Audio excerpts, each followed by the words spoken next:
Well, if you've ever wanted to take a glimpse into the future, you have certainly come to the right place. Tonight, we are at the iconic Yas Marina circuit in Abu Dhabi for an event that we are calling a science project that showcases the advancement in autonomous technology, innovation, and speed like never before.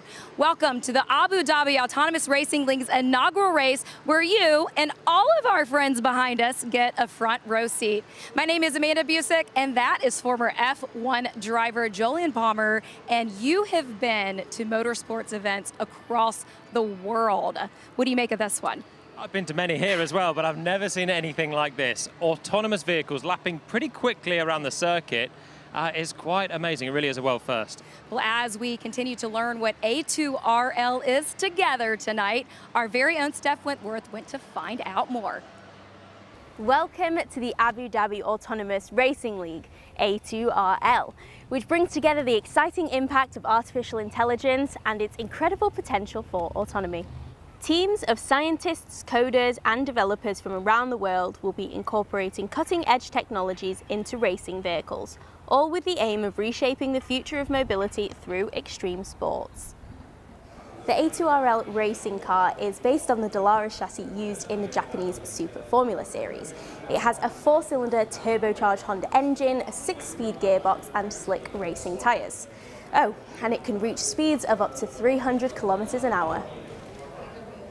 But the interesting part is here. A2RL cars won't have drivers, they will be completely autonomous. This car is a Super Formula car. As you know, Super Formulas are the second fastest car after Formula 1.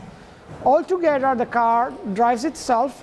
Each lap generates like tens of gigabytes of data from all the sensors we have. The A2RL car has many sensors. The GPS system is used to self-localize the car. It's a dual antenna GPS, one antenna on the nose, the second above the virtual reality camera pod near the roll hoop. This allows the car to know where it is on the track to a very high precision, within tens of centimeters. Radar sensors send electromagnetic waves into the air. These bounce back from obstacles, and by counting the time the waves take to go to obstacles and come back, the car estimates the distance to obstacles around it.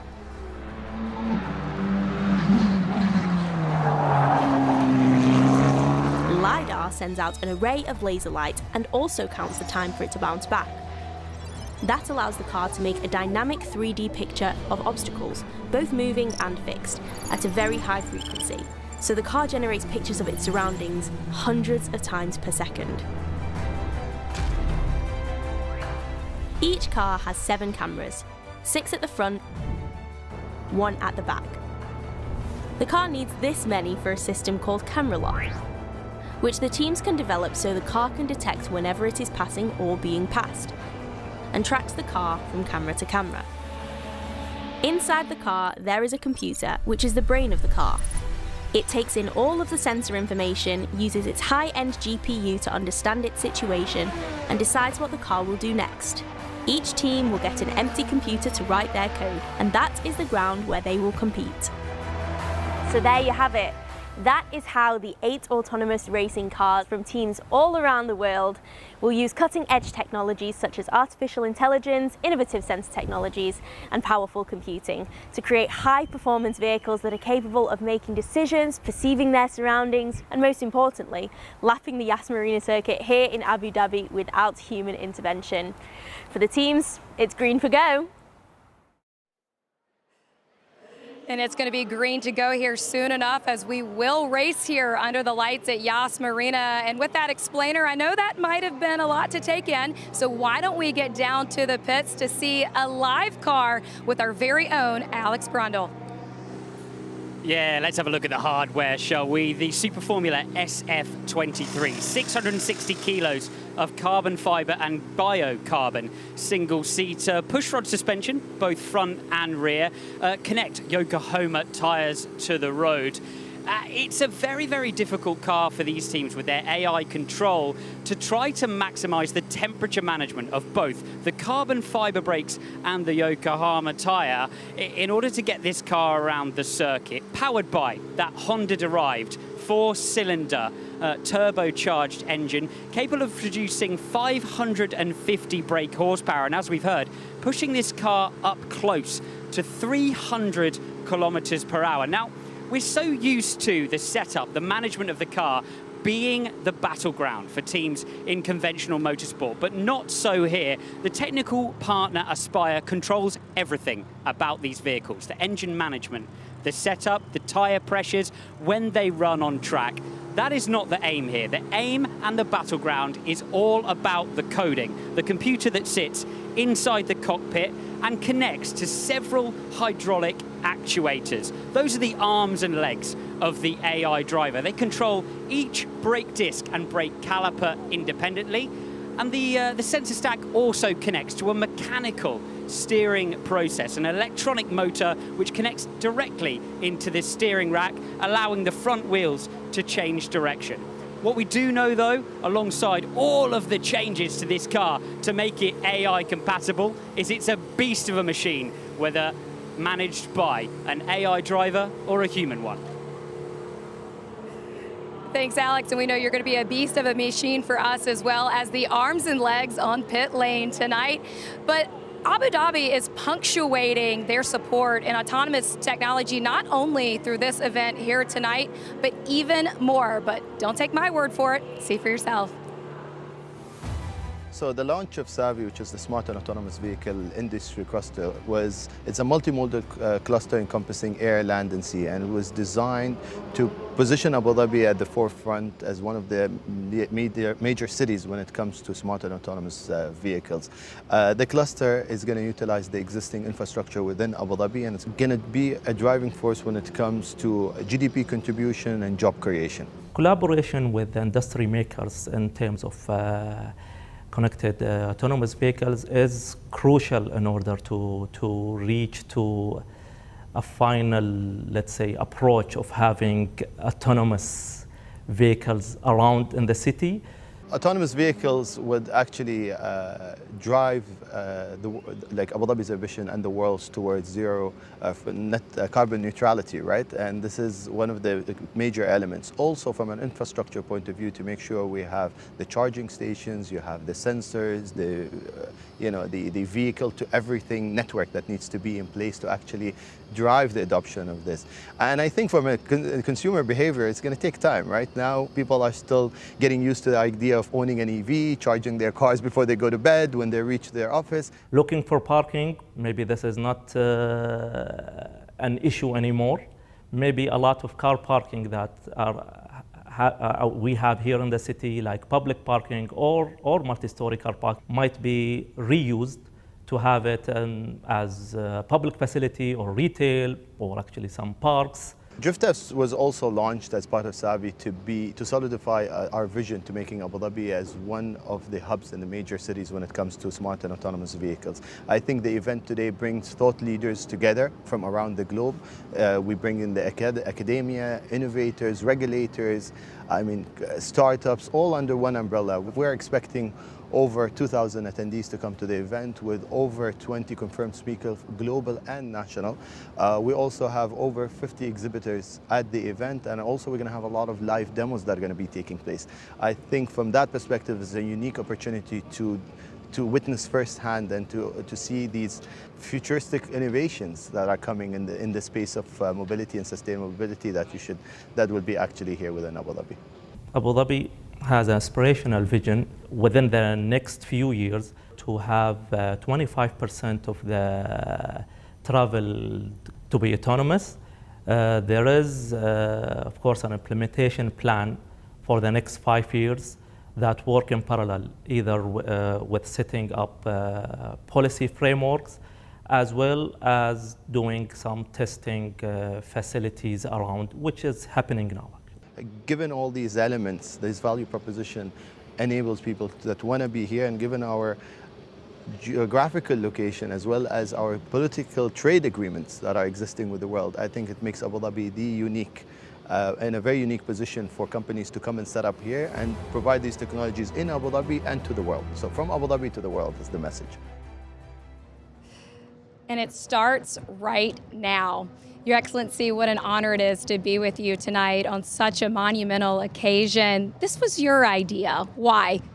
I think it was a great opportunity to combine science, research with motorsports. So it's really now making, but the researchers are not just in the UAE, but probably outside the UAE. Thank you. We look forward to witnessing history alongside you tonight. Thank you. Thanks a lot. Nice having you. Boy, do we, as we take a look at a live look overhead of Yas Marina circuit. I think you could hear from His Excellency that Abu Dhabi is fully committed to this autonomous initiative, and that's going to include drone racing. Here's a sneak peek. Welcome to Abu Dhabi, the home of the A2RL. After the spectacular launch of the Autonomous Racing League in 2024, A2RL and Aspire are expanding their program to an autonomous drone racing competition. Together with the Drone Champions League, the World Championship of Professional Drone Racing Teams, we will elevate autonomous drone technology to the next level. In 2025, the best teams in the field of autonomous drones will compete in Abu Dhabi. A2RL, Aspire, DCL, where humans and machines unite. Be there in 2025. And our next guest into the broadcast is comedian extraordinaire Kojo Anim. He's got a 15-stop tour coming up in the United States, so make sure to check that out. But I think I'm most happy about you being here and taking in this event. As an entertainer, how does your brain even process this? This is crazy. This is something that you hear about, but you don't actually believe until you see. I mean, we've been here for a few days, seeing all the testing of the cars, still trying to find out where they've locked the drivers. Do you know what I mean? But like, this is autonomous. This is amazing. I'm just happy to be a part of this experience because this is a bigger crowd than I'm used to. You know what I mean? But this has been a fantastic couple of days. You may be looking for those drivers for a little bit, but did I hear that you were trying to get on a go-kart earlier? That was between us. That was between us. But listen, we're going to have a fantastic time. I was down at the fan zone earlier. There's so much stuff to do down there. It was insane. Well, I know you're going to head over to the support pits, and we'll see you down there. But now the world gets to know that you wanted to be on a go-kart. Let's check out the fan zone with Kojo. Okay, guys, we are here live at the fan zone, and I can tell you, I think that this might be the best spot to be at. There's so much to do before the race happens. It's still quite early, but as you can see, loads of people are turning up, and there's so many pop-ups happening all over the place. There's a stage over there. There's a big show for kids. And I feel like a big kid right now because there is one of the cars, the model of one of the cars that will be competing in today's Autonomous Racing League. It's fantastic out here, the weather's great, and people have come from far and wide to get involved in this event today.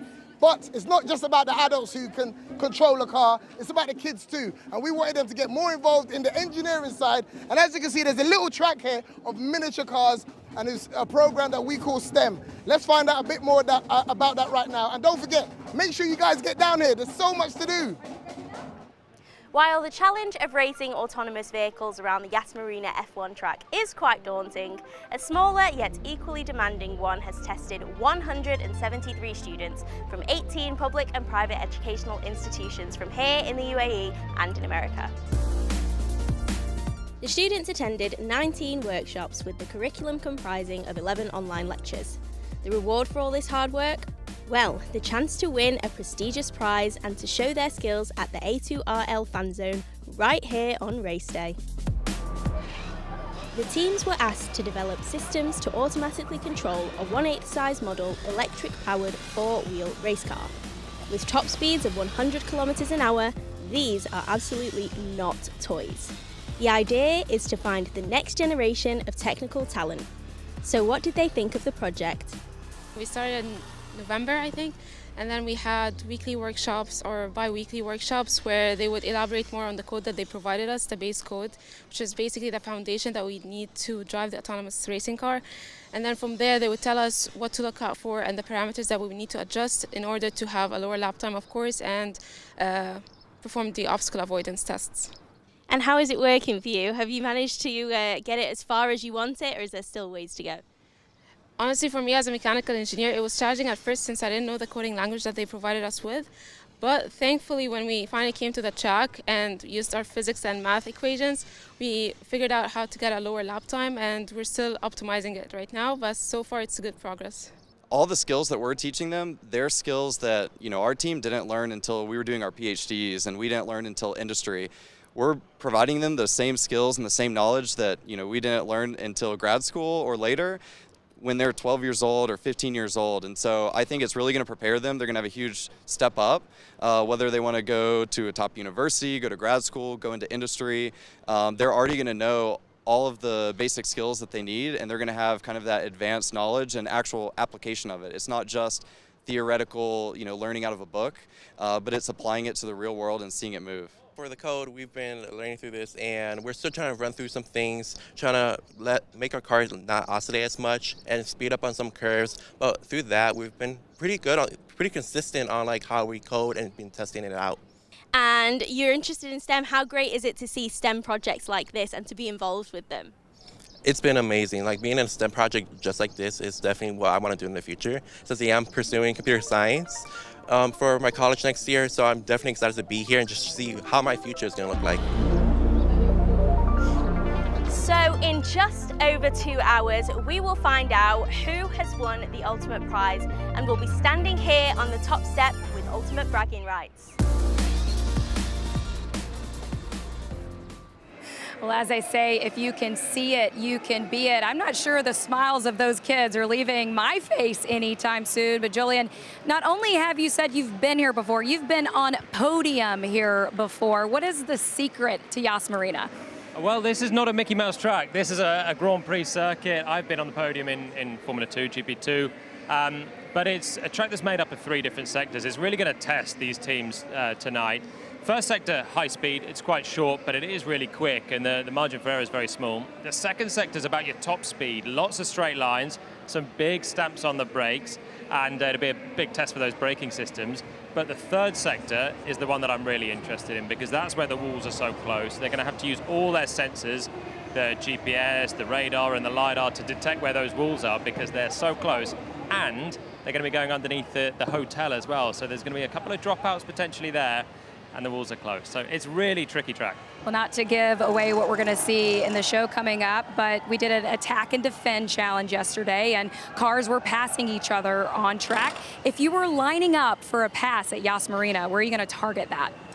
I mean, there's obvious places, which is on the 2 main straights, and that it is possible to pass on this circuit.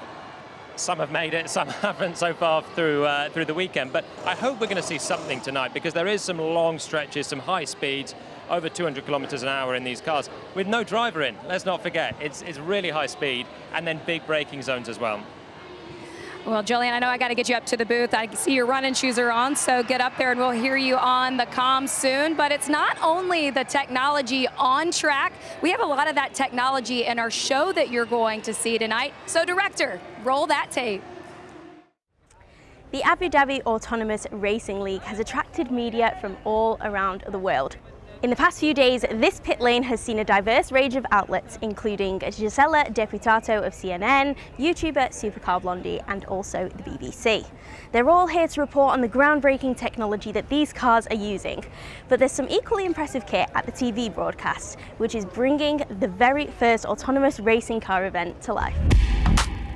Just as in a traditional motor racing broadcast, the director and producer have selected positions for cameras around the track, and will combine pictures from these with commentary, graphics and replays into the finished programme you see on the screen.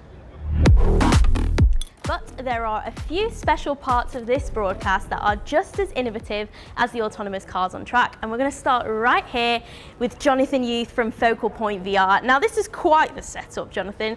Do you want to tell us a little bit about it? Absolutely. So we've got a number of these setups around the track. They're designed to let viewers jump into the virtual driver's seat to see what the AI sees driving around the track. We've put one of these 8K cameras on each of the autonomous cars. We're streaming video live in real time, less than a fifth of a second, directly to these setups. And if you sit in the seat, put a headset on, then you're in the car, driving up to 300 kilometers an hour.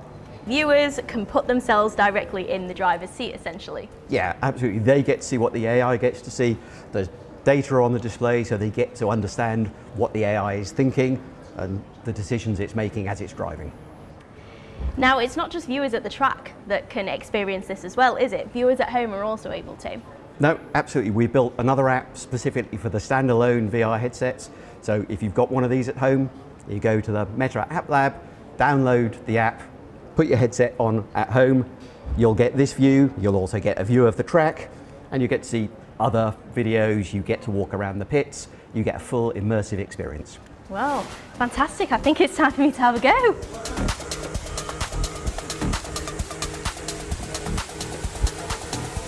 Whoa!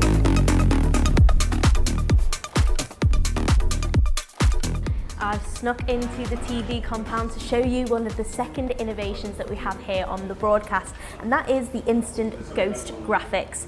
I'm here with Stefan from Girafix, and he's going to tell us all about it. So Stefan, take it away. What is this? Right, so we have these modern cars sending GPS data all the time.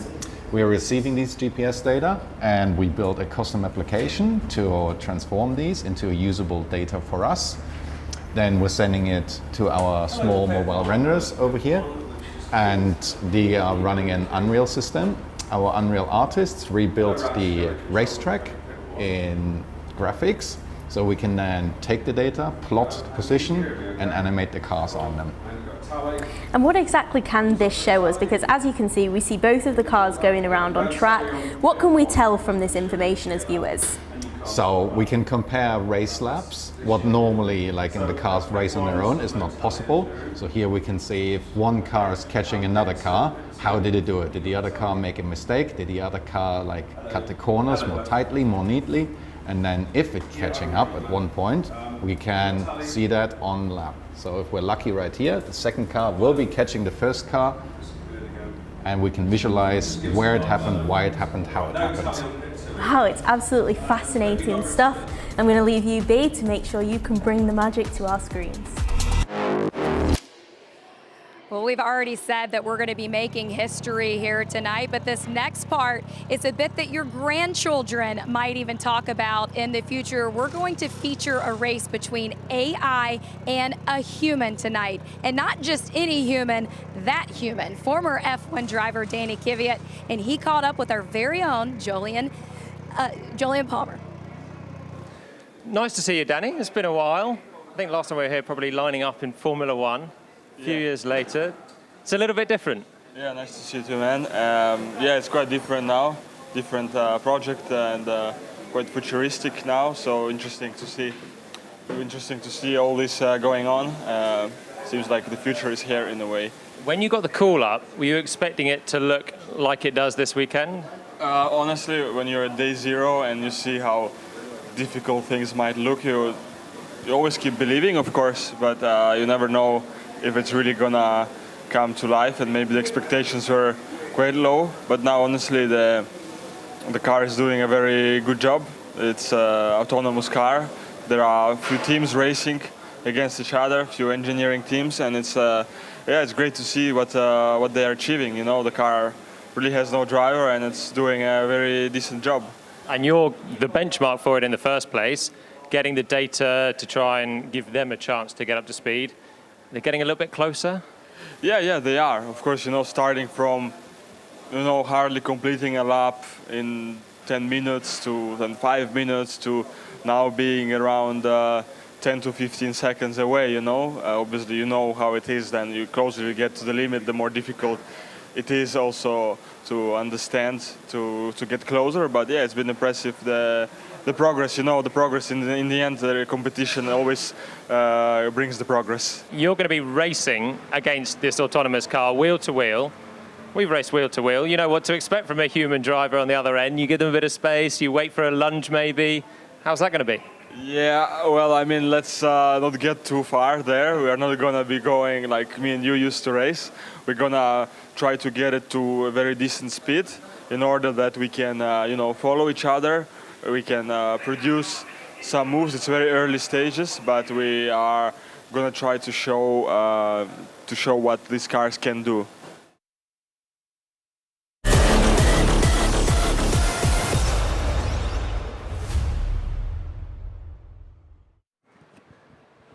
Well, engines were fired here. There is a car heading into the track here at Yas Marina. And with that, please let us welcome our lead commentator on the broadcast tonight, Harry Benjamin. Jolien, you make it up there yet? He hasn't, Amanda. Not yet. He had the running shoes on, but clearly not quite fast enough. Oh, he's just walked through the door. Perfect timing. We'll let him settle down for the moment. Thank you very much, guys. What an amazing event to be a part of. Under the lights here at Yas Marina, this just over 5.2-kilometer circuit, 16 corners, 9 to the left, 7 to the right, and of course, a mainstay on the Formula One calendar since 2009, designed by Herman Tilke.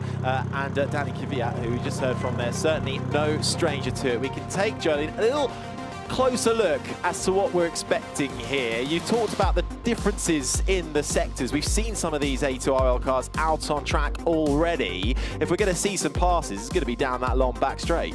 It is. It's going to be right about here, coming down turn 5, long straight down towards turn 6, about 1 kilometre long, and then there's another big run down towards turn 9, past the support pits where they're based. And then this final sector is going to be the one to trip them up. We've seen a couple of incidents through the weekend so far. It's not been plain sailing for everyone, but hopefully we're going to get a nice race later on.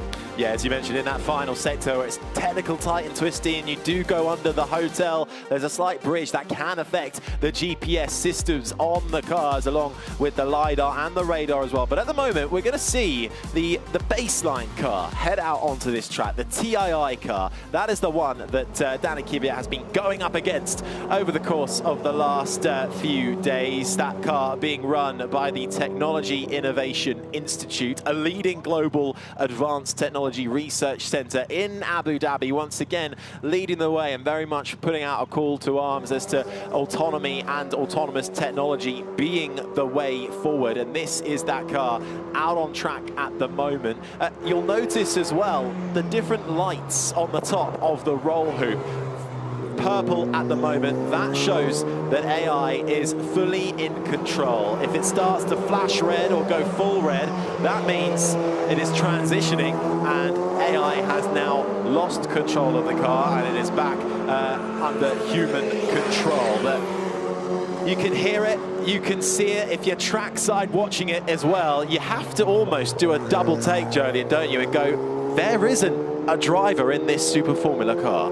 It was one of the most bizarre things I've seen turning up here. And obviously, we knew the assignment, autonomous vehicles, the push towards new technology that's coming all the time. But then when you see a Super Formula car, now this is a quick car that is not far away from Formula One speeds, and there is no one driving that. And there's no one controlling this as it is from the side of the track either. This is the crucial thing. This is done on code. So there's been a team of people putting in the detail that the computer on board this car needs to learn and understand all the inputs, all the parameters that go into what normally would make a driver think when to brake, when to accelerate. There's a computer on board that, and that is just learning the way around based on a preset code from a team of very, very smart people in the garage, and now it's just running its thing. And you mentioned the code. This is the car that has created the baseline code that has gone into the computer stacks that have been given to all 8 teams that will take part, or that have been taking part so far this weekend in Attack and Defend, which you'll see a little later on, along with qualifying and the race. The TIR car is out there at the moment. That is a driver. That is Daniel Kvyat in the car, the former Formula One driver. Turned 30 years old yesterday, just making some last checks before he heads out of the car. He's been a bit of a driver, and a driver quite literally for this championship and series, making sure that the AI can continuously improve and learn, because with every lap, with every corner, that AI car, Jolien, is getting tens of gigabytes of data that's fed back to develop that code through all the different sensors that you can actually see on top of that roll hoop. There, the purple, then you've got the VR camera, 6 cameras on that car to help it around this track, along with GPS, the radar and the LiDAR. It's learning all the way, and that's got to be the case. It's got to be a case of continual learning and evolution. The benefit a driver has is that they can compute that immediately, the feel of grip, the feel of what to do when.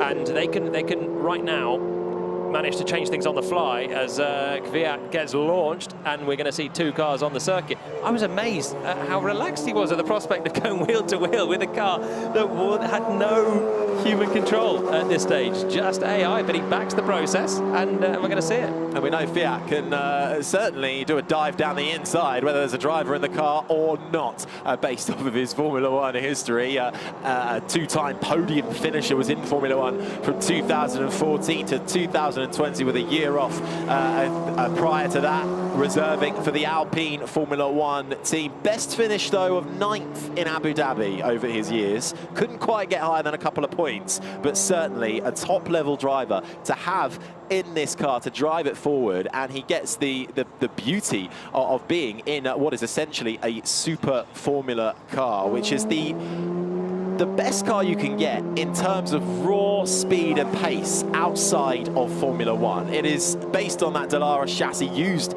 in the Japanese Super Formula Championship, 4-cylinder, turbocharged Honda engine in the back. Kvyat getting up to speed now as he makes his way into the braking zone. Let's see how quickly he can catch up to the TII car and see if he can try and make an overtake. And did you notice that he was weaving on the back straight out of turn 5, trying to generate some tyre temperature? Now it's cooler.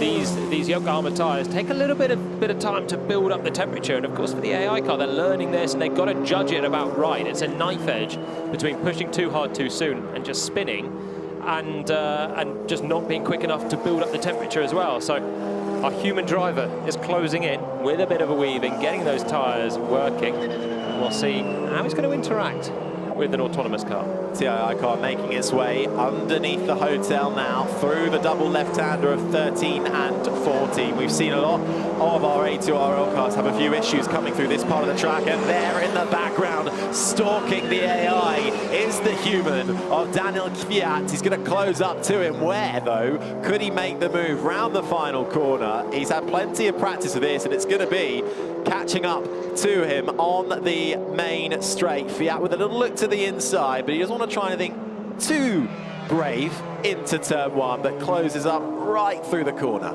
Yeah, waiting now. Turn 2 and 3, left-hander, and then into the right. And then we'll get down towards turn 5. He's just waiting for his chance to come through. Doesn't want to do anything silly, put a nose in where the AI is not expecting it. Is he going to have a little look into turn 5? Waiting like again. He might. Nah, he's waiting. He decides to tuck in behind, just following that AI car. The car in front does not have a human driver in it. The car behind does, and now the driver makes his way through. That is Daniel Kvyat, takes that inside line, gets onto the dirty side of the track, and that is where we thought the move would come. Down the back straight, over 1.1 kilometer back straight, makes up the majority of this 5.28 kilometer track. Kvyat goes through for the first time. He can now speed away and try and catch up to the back again. But if you're expecting traditional motorsport racing action, this is not what we're showing you here. We're showing you how quickly autonomous technology and AI can move forward through learnings from humanity, and in the end, helping to assist humanity in making those strides forward. The technology used at the moment in the vehicle of what is motorsport to try and take it as far forward as possible. Kvyat now slows up, ducks in behind, and will try again for another move. But this is what we're witnessing here. Essentially, it's a public science experiment. Shows a little nose into the triple right-hander. So the autonomous car slowed right up as well, passing Kvyat on the back straight there. And it obviously sensed the object around. They've got multiple sensors out there to determine where they are. The GPS, which is a dual antenna system, and that can self-localize the car. So when they're out there now, the autonomous car knows exactly where it is, and it can stay on the line. And that is your first part. The second part is your LiDAR and your radar, which is sending out radio waves and light beams to detect where the barriers are, but also where your other drivers are, where your car is, I should say, not your other drivers, one driver at the moment. And that is what the autonomous car on the last lap could obviously detect. That slows up, saw a space, and went through. There was a late duck out from the underside of the TII car for Kvyat, who makes his way through again. We'll see where he slows up. And absolutely, I mean, let's just dive into that a little bit more. So you had that GPS system, focus on the TII car there. which you can see making its way through again. Fiat slowing down. That, as Jolien said, is used to localize the car. It's a dual antenna GPS. You've got one on the nose of the car and the second above the virtual reality camera near the roll hoop, which you can see above the purple lighting, indicating that AI is in control. So that's how the car knows where it is on the track. Fiat, once again, makes his way through on that back straight. Then you have 4 radar sensors, 3 LiDAR sensors, and 7 cameras. You've got 6 at the front, 1 at the back, needed for that camera lock, so teams can develop the car and can detect whenever it's passing or being passed. So that's exactly showcased in what we're watching right now. We're not going to see any trademark via smoky lockup lunges. A torpedo down the inside. Oh, you've said it, not me. We're not going to see a torpedo move on the inside today. I think he's going to give the autonomous car as much chance to not get involved in an incident today as possible. He's giving it a nice wide berth, but we're nonetheless seeing how the two can pass and repass, and how we know the human will see what's around him and adjust accordingly. But so will the AI car, which is just following him around right now. And this is really, it's just pioneering technology, isn't it? Eventually, this is all with the greater good of moving towards autonomous road cars and a big technology advancement which we're seeing.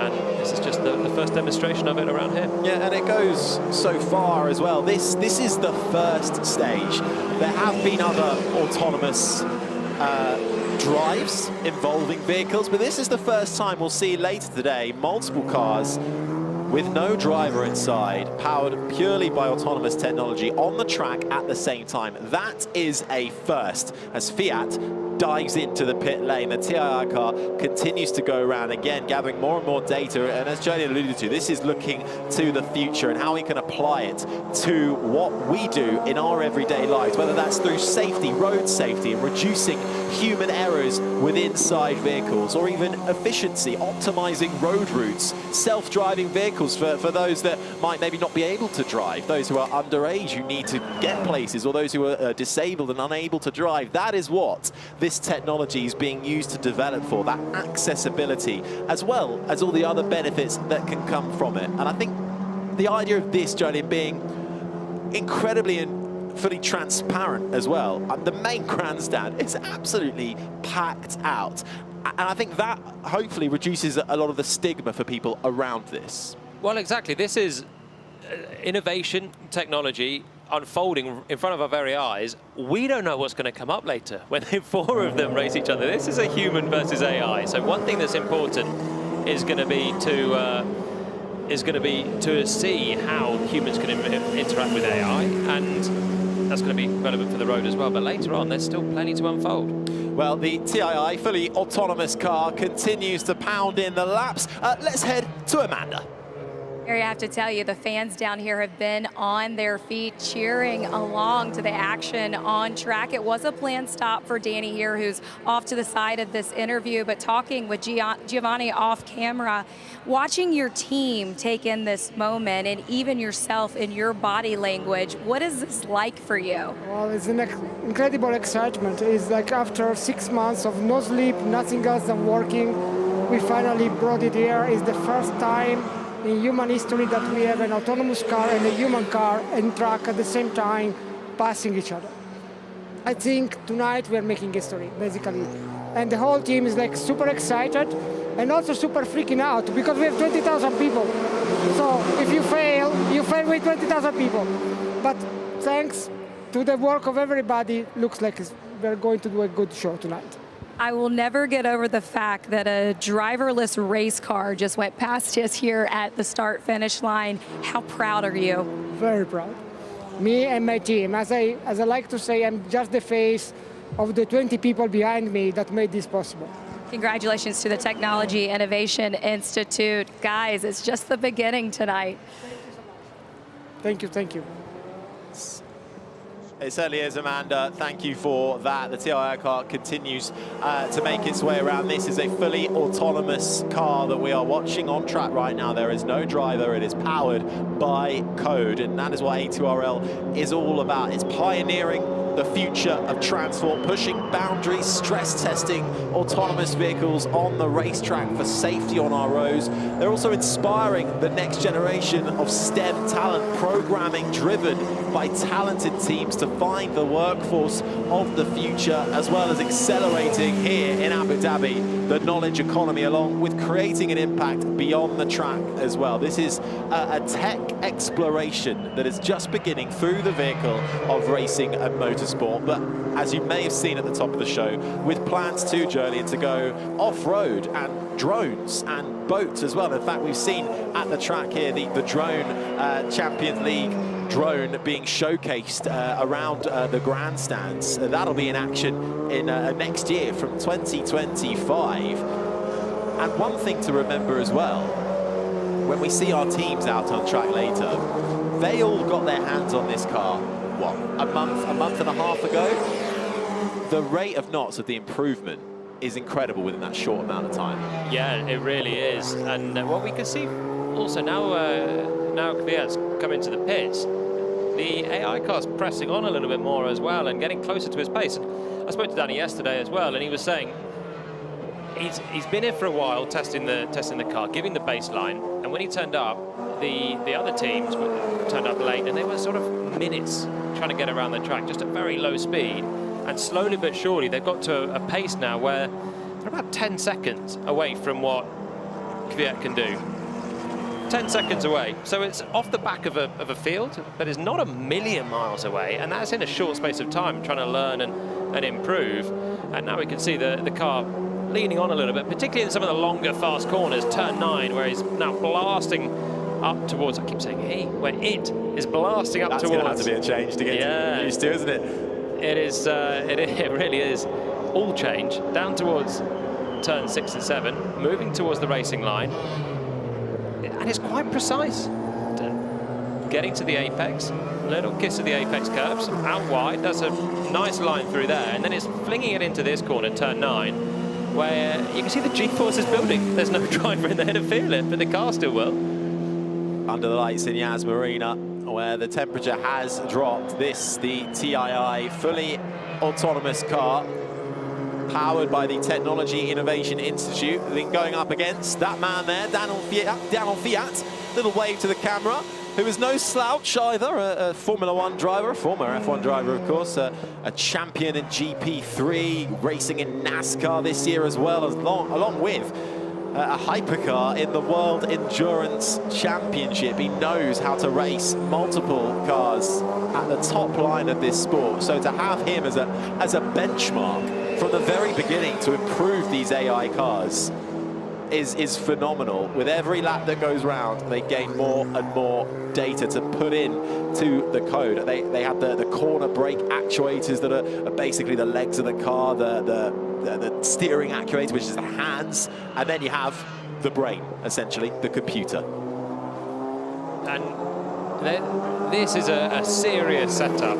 Super Formula car, I've mentioned, it's quick, it's fast. This is, it's an experiment in front of everyone, as Giovanni was saying, with a bit of pressure, but these cars, they're expensive, they're fast, they're really elite cars that this experiment is taking part on. And Kvyat is an elite driver. We know that as well. This is not starting off on a low baseline. This is the intent that A2RL is striving for, to get autonomy in fast machines and show what it can do. Do you think we could get to a stage where, you know, as a racing driver, when you were in Formula 1, could AI get to a point where it tries to help you? Well, you can answer that question, and I can throw it down to Amanda, who's with Danny. Well, he was given a wave to us earlier, and now he's agreed to have a little conversation before he heads out back on track. And Danny, man, we were watching that all on pins and needles down here, but you were on track with the AI race car. What was that experience like? Yeah, we are seeing some history here today, which is great to be part of it. And it was hard to imagine not long ago that this could happen, you know, artificial intelligence cars. And now they are there doing a very good job. It's a very good development for the future and very interesting for all the engineers and technology people involved in it. It's great. One of the themes of this weekend is going beyond. How true is that statement? Sorry? How true is the statement of going beyond here tonight? Yeah, well, I mean, of course, we are giving our best, and it's great. It's fantastic to see this technology, the car without the driver.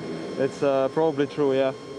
We'll let Danny get back into race mode. I was talking to the CEO of Dallara, guys, and he was telling me that the lap times between the AI and the human may actually be closer than we think. The console for the AI weighs about 100 kilograms, which would be about 2 seconds per lap to the human. But not only that, around the lap of Yas Marina, the AI car is not taking the curbing, and that would be 4 seconds. So 2 + 4, I'm counting 6 there, guys. So who knows? We might be closer than we think.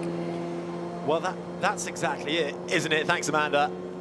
This is progressing at a huge rate, and really, A2RL and everybody involved in it. The idea has been going now for just over a year, but the actual advancements, getting the cars, finding and creating the teams and getting TII involved with the code, this has been the best part of just over 2 months. Think what we could do in another 2. The rate of progress is really quite amazing. The technology racing life generally is moving at such a fast pace, but this is one of the key movers in the future of technology, automation. And it's looking quick. It's looked quicker since Fiat went in the pits. Yeah, well, I said it, and Amanda's just done the math. 6 seconds that it could find. So the car's not designed to be taking the curbs. That's an extra element. It puts load through the components, the gearbox, the engine. There's unknowns on the grip. So there is margin built into this car right now. You'd see with a racing driver fully fledged in qualifying mode, they'd be crawling over the curbs. They're quite flat around their circuit, but this car is not designed to right now. So there is margin there for the performance, but nonetheless, off the curbs, which would give you a little bit more speed through the corners with your classic racing lines, it's looking pretty good, and it goes right up to it. It's bang on the white line coming out of turn 1. It's pretty pinpoint. Well, let's see how it continues to head round this track. We'll hopefully see Fiat out in a moment, but for the time being, this car going around the Yas Marina circuit at the moment is completely autonomous.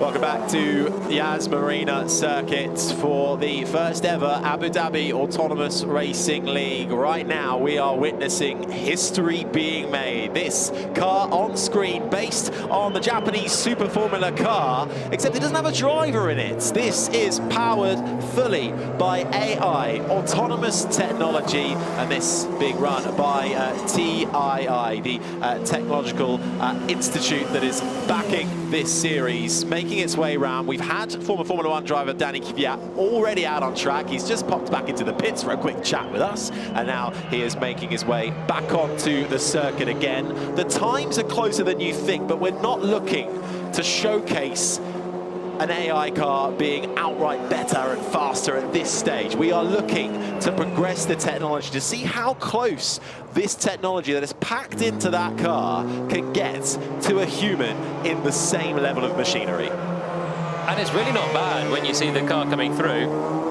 No driver, no helmet to look at, just the cover there of the computer and the data stack that is controlling this underneath there. And it is the computer is where all of the code, which is broken down into different elements, is all stored on a computer underneath the hood where the cockpit is. You'd think it would get really hot as well. Any computational device starts to get warm when it's really working, but there's a lot of airflow, of course, coming through over this car, particularly when it builds up speed. There's slits in the front to try and get some cooling in, and it does a good job lap after lap. And also, we're under the lights right now. The temperature has cooled compared to the daytime, where these cars do also run at on-track temperature at the moment.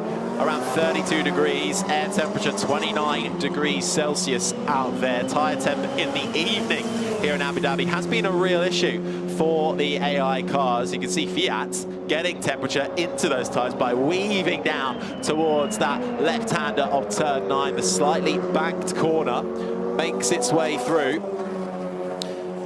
And this TII car waiting to be caught up. You can see the brake discs lighting up. Doesn't quite do the weaving, but the more laps it puts in, the more the temperatures come up to speed. But we're seeing the other teams involved in this league having to keep the cars underneath gazebos due to the blistering sunshine in the daylight here, and continuing round. So they want to keep the computers cool, but the tyres hot, and that is because you notice Fiat does the weaving, the AI car doesn't, so it's just going continuously round, building tyre temperature as it goes, and then that's feeding back to live telemetry to self-learn and continually improve. But they don't yet have the capacity to introduce the weaving and the brake warming as efficiently as a driver. But that will come. A question for you, Jolie. When you were in Formula One, was there anything, and it doesn't even have to be from the driving sense, was there anything where you thought, oh, it'd be good if this could just do itself, could do it for me? Because I suppose that's what we're getting to here. We're developing some of my media days to assist humans. You mean you didn't enjoy talking to the media? No, I've always loved the media, Harry. But surely, you know, in long briefings after races, if there was a way to increase the efficiency of things and getting the data across, that surely is something that AI can help with. I mean, well, technology is such a huge part in motorsport generally, and Formula One is so complex. You've already got instant feeds between the tracks. So when we race here in Abu Dhabi, there is a huge team of people back at base, and you've got instant access to information across. But it's all humans on either side. Now, processes on data gathering and quickly whittling down to what you want is improved with AI technology as well to be able to enhance a search and quickly improve your access to information rather than going through huge booklets of files and things. It's such a high-tech sport, motorsport in general, and that's why this is the platform for these sort of experiments. That everything, or most of the things where performance is involved, is still up to the humans, and that's going to be the case still. Formula One is a sport about the humans. We want to tune in and see the drivers, see the strategists. Human error comes into play. This is something separate. This is autonomy. This is where you want to see no error. You want to see how perfect things can be. And slowly getting to that stage. Danny Fiat out there at the moment in the TII autonomous A2RL car, trying to catch back up to this fully autonomous car. And one with a driver in it, one without. But also, we're not just doing things on the track here. We have A2RL STEM as well, fostering the technology leaders of tomorrow, really, inspiring young people and garnering that next generation of scientists, of engineers, of coders, of future robotics engineers, trying to tackle some of the most difficult problems that face humanity. This is a STEM project that is targeting children between adults between the age of 16 and 21, created right here in the heart of Abu Dhabi in collaboration with Yas Schools and Autonomy Labs. There's 19 workshops which give teams the skills and the knowledge to develop control systems for their small-scale autonomous race cars. We've been seeing that championship take place as well over in the fan zone, where there is so much to do as well. If you are here trackside, so much on offer. You could have seen the STEM competition. There's live shows, music as well, trying to pack in a full entertainment package that is kicking off right here with these cars on track. This is the first time we've seen these AI cars out on track. We will also be getting a glimpse of how attack and defend has gone as well, one of the parts of the format for our 8 teams that are involved in this first ever Abu Dhabi Autonomous Racing League. That's coming up very, very shortly, along with qualifying for all 8 teams, the top 4 making their way through to the grand finale taking place in, well, just over half an hour's time, where we will see, for the first time ever in history, 4 autonomous cars on track at the same time racing. That has never been done before, and this just the very start with the autonomous car out on track along with Danny Fiat. Round the final corner for the TII car, across the line again. Fiat not catching up too quickly, is he? No, they're racking up the laps, all working okay at the moment. So Fiat's last lap was a 1:46, so getting a little bit closer. That's his kind of average time that he's been doing, really, Fiat. If we looked for the outright Formula 1 lap record, of course, Formula 1 cars are inherently quicker than Super Formula cars anyway. That's around a 1:26.1, which Max Verstappen roughly a 1:26.1. Roughly a 1:26.103, just off the top of my head. 1:46 at the moment for Fiat is around about what he's doing. The TII car, on average, been around 10 seconds or so slower. If they wanted to try and get as quick as possible, I have not got a time on it, so I can't tell exactly what it's doing right now, but it certainly doesn't look millions of miles away. Fiat's back in the pits once again, so leaves just the autonomous car out there. Wanted to get down towards a 150, which would be 4 seconds away. I don't know if they've achieved that, but it's certainly, with a long run here, getting a little bit closer all the time. And Kvyat's not mucking around. He's working in the car. As a racing driver, anytime you jump in, you're working, you're pushing. That's the fun of driving. It certainly is. Right, let's head back down to Amanda. Gentlemen, I teased that stat earlier from the CEO of Dallara, and I have found him, Andrea Pontric-Mali. I tried my best there. I have watched you this last session, and you have been holding up your phone, taking videos with the biggest smile. You told me off camera that this is an emotion for you. Which emotion? Yeah, it's really an emotion because for the first time, you know, the same car, you can see it with a real driver and an autonomous driver. And we are asking artificial intelligence that is on board to do something that is really human. So to take a risk to overtake. And it's something that is unbelievable from my point of view. It's really an emotion. Dallara is supplying the chassis for these race cars. How important is this for your brand to be associated with tonight? Yeah, I don't know. I think that today, here in Abu Dhabi, we are writing a piece of history because it's the first time that we have seen a human against a computer. That smile does not lie, guys. Enjoy it, Andrea. Yeah, thank you for everything. And I am also very happy to see how crowded it is here. So thank you, guys. But we do have a race coming up, and for all of the information going on in the support pits, let's go to our Alex Brundle and Kojo.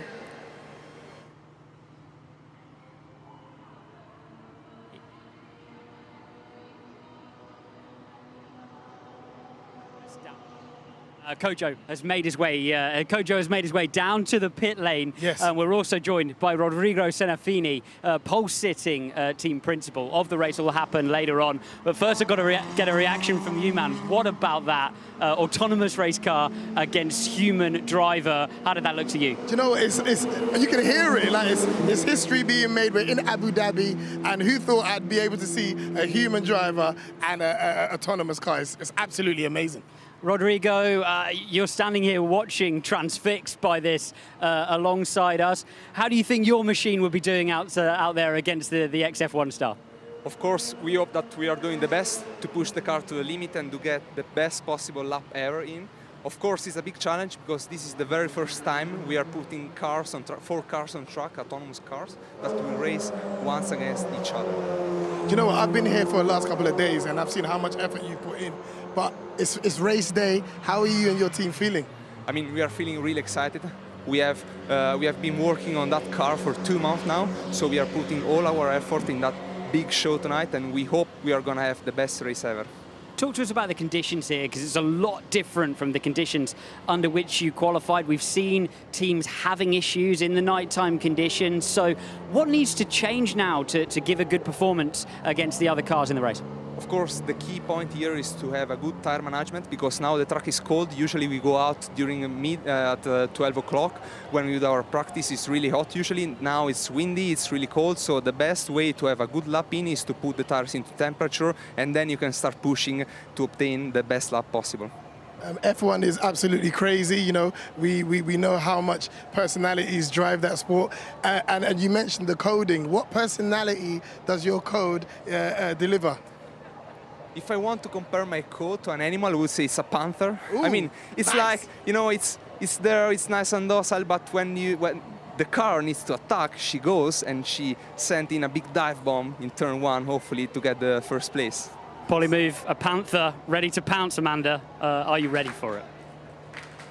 Oh, and take a look at the hugs behind me. The TII team is just beside themselves in excitement. You can hear the round of applause. We talked earlier in the broadcast about the attack and defend challenge that we saw here yesterday, and that is with the AI cars passing each other on track. Here's a highlight of it. Pushing to the limit of what is possible with autonomous technology in motorsport. Attack and defend took place a little earlier. 2 cars on track, one attacking, the other defending. Whichever car has the most overtakes, or if no overtakes, finish the furthest ahead of their rival, takes the win. The sun shining down on this Yas Marina circuit, and we'll be seeing Polymove versus Team Tum and Code 19 versus Constructor. 2 cars on track at the same time. Green light on at the end, and first up, Jolyon Palmer. It was Polymove versus Team Tum. Team Tum, the chaser. 2 of our favourites out here, out on track together.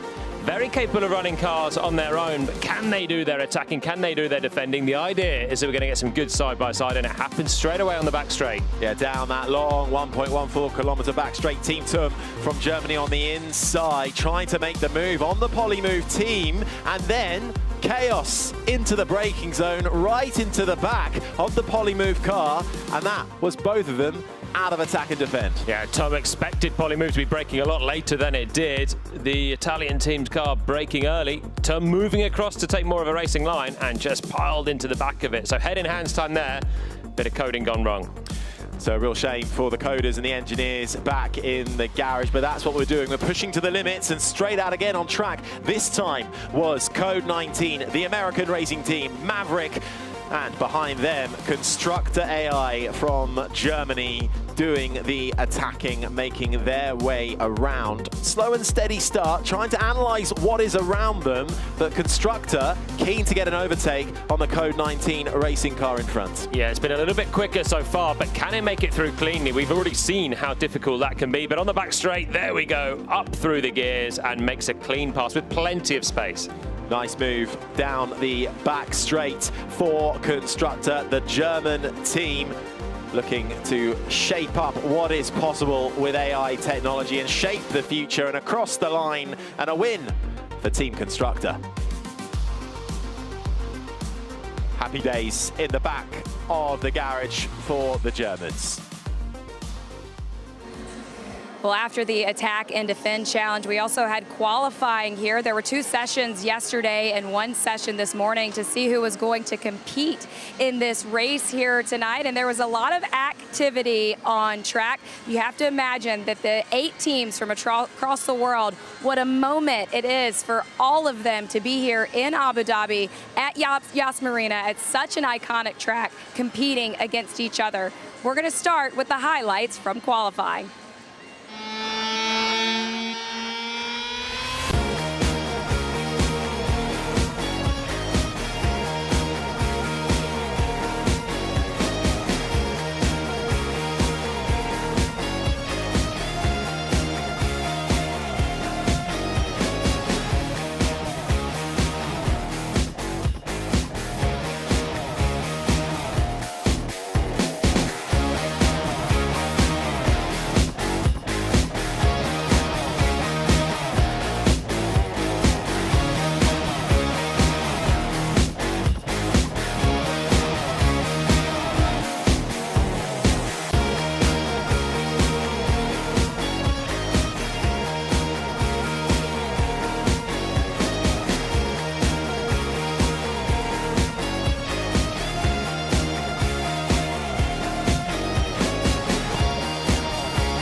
Qualifying then for the first ever Abu Dhabi Autonomous Racing League. 8 teams, 8 completely autonomous cars, all on track. And ahead of us, 3 sessions, and it's the top 4 fastest times overall from all 3 sessions who will go through to the race. Maverick out on track. That's the Code 19 racing car from America with issues, Jolien. Yeah, that's not gone well straight away for Maverick. Then Code 19, the American team, and that's stopped with 2 corners to run straight out of the pits. Not a concern, and they've just looked like they've lost connectivity to that car. Team TUM, the German team, Haley, the name of the car, been looking quick. One of the contenders all throughout the build-up to this weekend, making their way through the triple right-hander. Yeah, I spoke to the team earlier. They said this sector is going to be the challenge for them. They're good through 2. They're neat and tidy. This is where the GPS can sometimes struggle. You go underneath the hotel here. Spectacular venue, but difficult for them to get the code right, but they're through there okay.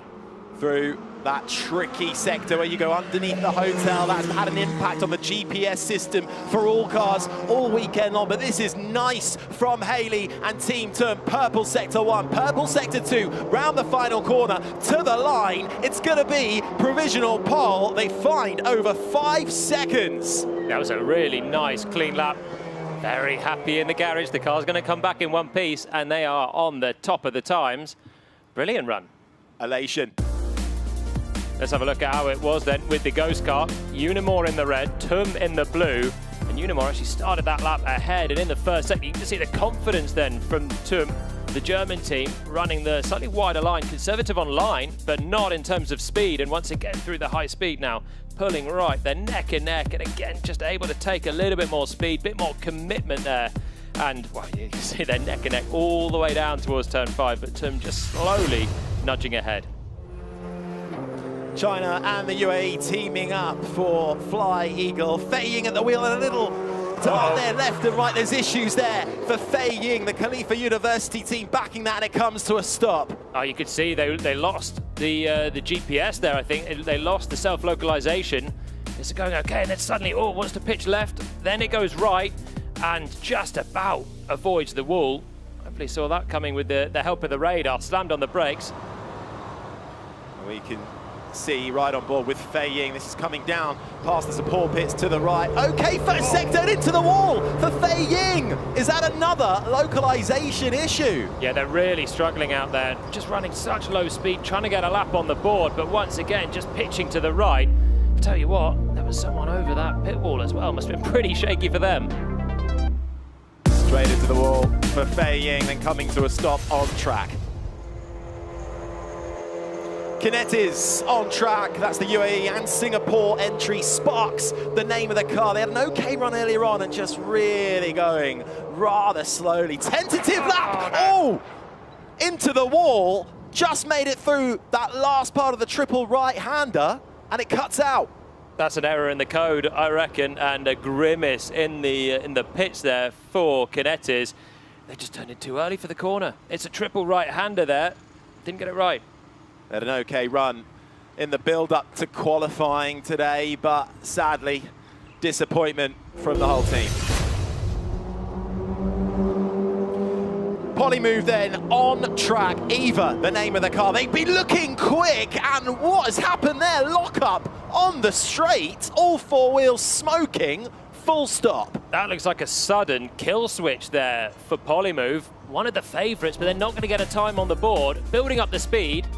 And then all of a sudden, screech, on go the brakes, 4 tyres locked up. That's an automatic stop.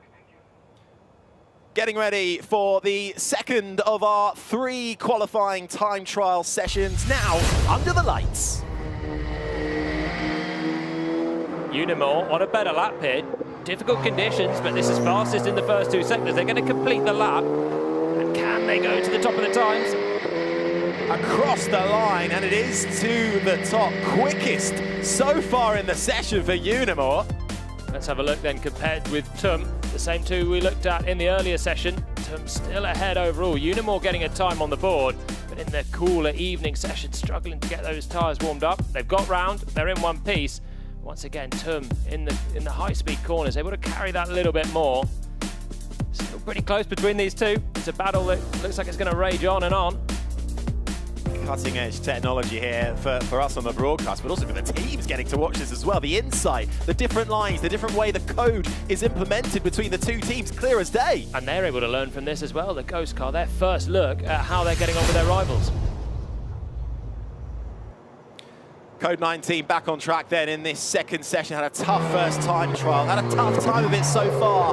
Just trying to set a lap time. It's slow as you like across the line, but they'll be pleased to make it round a full lap. It's over 3.5 minutes, but we are pushing the limits of technology, and that is a lap time on the board. Yeah, that's the first thing for them. Didn't get a run in this morning, so they've got to put something on the board, get the car back in one piece. End of the lap then with Constructor. They're already down on Unimor's time. One corner to go, a right-hander. Got to be careful with that rear slip. So easy to light it up with his cool tyres. German team across the line, second fastest. Okay lap from Constructor. And then another look at the Ghost car here. The two of them just seeing the differences in pace and line. Yeah, these are the two German teams then. TUM, provisional pole, and just leagues ahead of Constructor. Constructor on the board, but again, the confidence that TUM have got, and it's allowing them to keep the commitment through this first sector. The higher speed corners, and they are long gone out front, aren't they? Clear as day. Team TUM out on track again, and they have been fast, but at the moment, qualifying is proving tricky for them. And off the line, the red light flashes, and to a stop comes Team TUM. Yep, that is engine off then. They're trying to work out if they can get anything going, but the lap is over. So the fastest team so far not able to improve, and it just loses the connectivity there. You can see the purple light turns to a flashing red, and that is heading to the barriers and heading to a stop for Team TUM. Another look at it here, round that banked left-hander. You can see there, it just cuts out, immediately halts on the brake, offline. Discussions then at the back of the garage. So Polymove need a lap on the board, one of the favourites, and they starting into turn one. We know the temperature a little bit cooler, so they've got to be cautious. Whoa, not like that. And that is what happens under the lights, colder temperatures, as you say, Jolien, and round goes Polymove, who are having a struggle at the moment in these first two sessions, but they've got the pace. Yeah, but are they going to be able to get that going again? I don't think so. And quite rightly, some frowns there and scowls in the garage. This should be quite a quick car, but it's pointing backwards. And I think that is just a case of going too aggressive on their settings, given the cooler temperatures under the lights. Not able to fire the tyres up in just a lap of outlap, and they've gone in too fast too soon and spun it round. Polymove then, work being done in the back of garage. They will get another go in the third time trial. Car still out on the track. There'll be some pressure on that last lap for them. Fly Eagle. Fei Ying, the name of the car, just hoping to get round in a clean lap. We've already seen them in the wall. Lock up coming into the left-hander. All four tyres locked up, and round goes Fei Ying. Cold tyres, Jolien? Well, we saw it with Polymove, didn't we, earlier on? And it looks like Fly Eagle, Fei Ying have fallen victim of exactly the same thing. This on the brakes, though. Too much braking for the grip level of the tyres. Then they turn it in. No way is that going to stick through turn one at this time of day. Maybe earlier on they'd have had a chance, but they're another team. Nothing on the board after their earlier issues. Another team up against it for the last run tomorrow. Struggling with localization of the car. Fei Ying and the Fly Eagle team, China and the UAE, coming together for this entry, pushing the boundaries of science. So this is another big lockup that they had then down towards the chicane, and then it stops. Lost a bit of GPS self-localization. Too much brake pressure a lot of the time in these evening sessions, and another bit of head scratching. They'll need to get back in that code and work out the calibration for day versus night. Back into the sunlight then for the third and final qualifying time trial. Each car will get 2 laps to set their fastest flyer. Unimore back out on track. Gianna, the name of the car. Unimore have been looking quick, been looking pacey. Fastest in the first sector of anybody, trying to get as close to that 2-minute time, if not dip under it. It has been done, and they are pushing hard on the rundown to the left-hander of turn 9. Pinned all the way down to 9. I tell you what, braking late and throwing the car in as well. The tyres are working now, and they're up on Tum's lap from yesterday. This is looking pretty good here. Nice, clean exit. Personal best in sector 2, coming into that triple right-hander. Difficult and the best of times, but one small blip in the coding and you can find yourself with an error. You can find yourself in the wall, but so far, especially dipping under the bridge, GPS holding out. Yeah, there's a little bit of margin to either side. There's more room to use on the right. There's plenty more room to use on the apex, but they're able to keep the cornering speeds up now. Screeching through the penultimate corner, 1 to go. You can see how much margin is left. There's so much more in there for Unimore, but this might still do it.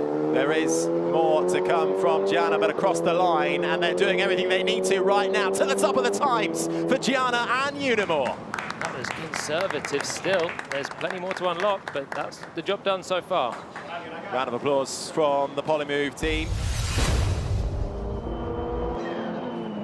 Unimore, Polymove out on track. Eva, the name of the car, striking livery, looking to try and get some lap on the board. They are quick. We thought they were going to be one of the favourites, but issues have so far plagued them in the first 2 time trials. But that was a decent first sector. And they are leading on, really leading on it through the high speeds. They're past the corner where they had the spin yesterday. The hotter temperatures coming towards this car, and they're getting a little bit closer to the conventional racing line as well. Fastest in the first sector, now stretching the legs of Eva. And let's see what speed we can hit. And they got a pummel on the brakes when they get down to this corner. Had an incident as well earlier on in the attack and defend. Onto the brakes then, down the end of that 1.14 kilometre back straight, through the left-hander of 6, out of the right-hander of 7. The support pits on the right-hand side. It's purple sector 1 so far for Eva and Polymove, the Italian team, the Politecnico Milano entry, who have a excellent track record with autonomous racing, have the outright land speed record for an autonomous car, and are so far finding themselves gaining more and more lap time. They haven't got a lap on the board yet. They need to get this lap done and dusted round the triple right-hander into the final sector where we go underneath the bridge at the hotel. They're getting closer to the conventional lines. This is the really technical section. First of all, you've got to keep your GPS localized. They're using that, the LiDAR, the radar, and cameras all at once to make sure this thing stays on the track, and it is doing so. 1 corner to go, and this might even be top spot. Polymove then looking to try and find their competitive edge round the final corner. The sun shines, and across the line for Eva, and it is fastest. New pole lap at the top of the board. And the team, you can see, elated with that one. It took them a while, but they finally got a lap on the board. We knew they'd be competitive, but they just hadn't done anything, and that was risk versus reward for the coders at Polymove. How much do they push for pole? How much do they get just a lap on the board? But from the first corner, they were already ahead then of their Italian rivals. Unimore slightly behind, lost it in the first sector, and these two were pretty neck and neck through the whole lap. Unimore slightly quicker through the high-speed corners at turn 2 and 3. The car's stiffly sprung. Difficult to get the temperature in, but that is how their run there through that bumpy section. The racing lines just changing slightly. Unimore able to get a better exit. Polymove turning in a little earlier. These are racing driver sort of reactions as well. Do you turn in early? Do you try and get the better exit? Unimore there with a better exit. You can see the advantage then coming down this long back straight, but we are talking hundredths of a second between these two for half a lap here. This was neck and neck between the two Italian titans, who have so far had the competitive edge from the get-go, have a little bit more of an advantage over some of the other teams due to having more experience with autonomous technology, but constantly pushing, and it is so close. Unimore have got more confidence coming out of the corners. There's a Polymove a little bit quicker generally going in. Let's see if that's true for turn 9, which is quite a different corner. Neck and neck down the straight, and there we go. Polymove slightly ahead now coming into the braking zone. Long left hand at turn 9. Unimore able to keep the G going, and they typically have been good on the exit. Polymove trying to get a tighter line, and that benefits them then getting the power down. Right, this isn't racing just yet, but it could well tease us up for what is to come. The different racing lines, the different code implemented on each of these cars, showcased here, different entry lines, different apex exits. These two Italian teams, Polymove ahead at the moment, Unimore behind, and Polymove finding that time and now finding that advantage in that final sector. The Hungarian team, Honda Lab, this, the car, Hugo, decent lap, Sector 1 and Sector 2, really trying to break in to that top 4, currently 5th, a little bit of a wobbly entry, comes to a bit of a slow to the line, they just need to get to it, and I think they're going to just miss out on this. Oh, that was close for Honda Lab, but they are 5th. They needed another 2.5 seconds. It was that close in the end for the team. Well, this is how it currently looks then. It is Eva, Team Polymove at the top, a 2-minute 0.6, 6/10 between the top two. Then it's half a second back to Haley. That's Team TUM. Constructor AI rounding out the top 4. TUM with the chance then as they come down towards turn 5. Can they get the pole position back on this final? They need a good half a lap. Oh no! Ooh, they're off! Through the left-hander, approaching the back straight. They needed this lap to count, and the car has come to a halt. The team can't believe it. This was the make-or-break moment for TUM. Just as they were starting to get it fired up, that's such a crucial corner exit, and the car just pivoted to the right and lost the connectivity again. Well, this is how it looks then. Polymove with the quickest time, but 1.2 seconds between the top 3. Constructor AI just pip Honda Lab, and they make it through into the top 4 for the grand finale, racing it out around Abu Dhabi. So close. Any of those 3 teams, not much in it. Well, as we saw a lot there in those qualifying highlights, it is the highs and low of motorsports that were evident throughout that. But if you're a TV geek like me, you may have saw that ghost car as well. And I have to add, that thing renders in real time. Wow. Well, guys, I want to know what happened with the ghost car and the top 3. Harry, what'd you see? Yeah, it's a real cutting-edge piece of technology, Amanda. We saw it a little bit in qualifying, and the turnaround is magnificent, not only for us to witness this on the broadcast, but for the teams in the garages as well. So this is the top 3 qualifiers. It's Polymove who are leading the way in the yellow and black. Then it's Unimore in the orange and black, and then Team TUM at the back in the blue and white. Highlighting here, Jolien, the difference of lines and the corner exit and entry speeds. Yeah, this is the top 3, and they're really closely matched through the first sector. TUM a little bit on the back foot as they go towards turn 5. Those 2 top Italian teams are neck and neck. TUM slightly narrower, tighter line through turn 5 and gets a decent slingshot, but then almost goes slightly walkies on the back straight there, blends off and loses a little bit. It's give and take between the top 3 on the back straight, and then we get towards a big braking zone, and this is where you sometimes see difference of who brakes when, who has the confidence to attack the brakes. And there we go, Polymove makes a little gain as we head towards the braking. Yeah, Polymove much braver on the brakes. 3/10 in Polymove's favour in the first sector. Team TUM lagging behind, as you can see. Now, this is where Unimore starts to peel back a little bit on the rundown through 8 to the left-hander. Reprofiled left-hander of turn 9 a couple of years ago. This is where Unimore makes up quite a lot of time, but then once again, it seems it's in the braking zone. Polymove has the initial advantage, but Unimore have a brilliant exit, and then they're in front. And when you see them in context with TUM as well, 3rd place, not miles away in terms of lap time, you see how close the top 2 are. They are neck and neck the whole way through, giving a little bit of margin to the apex of the right-hander there. TUM actually slightly closer to the apex, which should theoretically be the quicker line. But then it's about how much confidence you have to carry speed through the apex and not spin the car. It's marginal gains at this point. Unimore seem like they have a great mid-corner, but Polymove with the better exits and the better overall lap time as Polymove ahead of Unimore and ahead of Tom, Amanda. Well, Harry, I know you have a great view of the start-finish side at Yas Marina. I just can't stop looking at all the fans that are here taking in this as well. So the excitement and anticipation is high over here, but I can't even imagine what's going on in the pits right now and our teams. Alex Brundle, what are you seeing? I'm seeing a lot of excitement and anticipation. The first time 4 AI-controlled race cars will ever race each other. The fourth of those, the constructor team, have had a few localization issues through the weekend, missing a little bit of pace, around 20 seconds to the leading 3 cars. But it's all to play for. No one knows down here what's going to happen. To be absolutely clear, this is not a dry run. There has not been a dry run of running these race cars side by side down towards turn 1. They've done the laps, they've done the time trials, they've done everything else to go with it.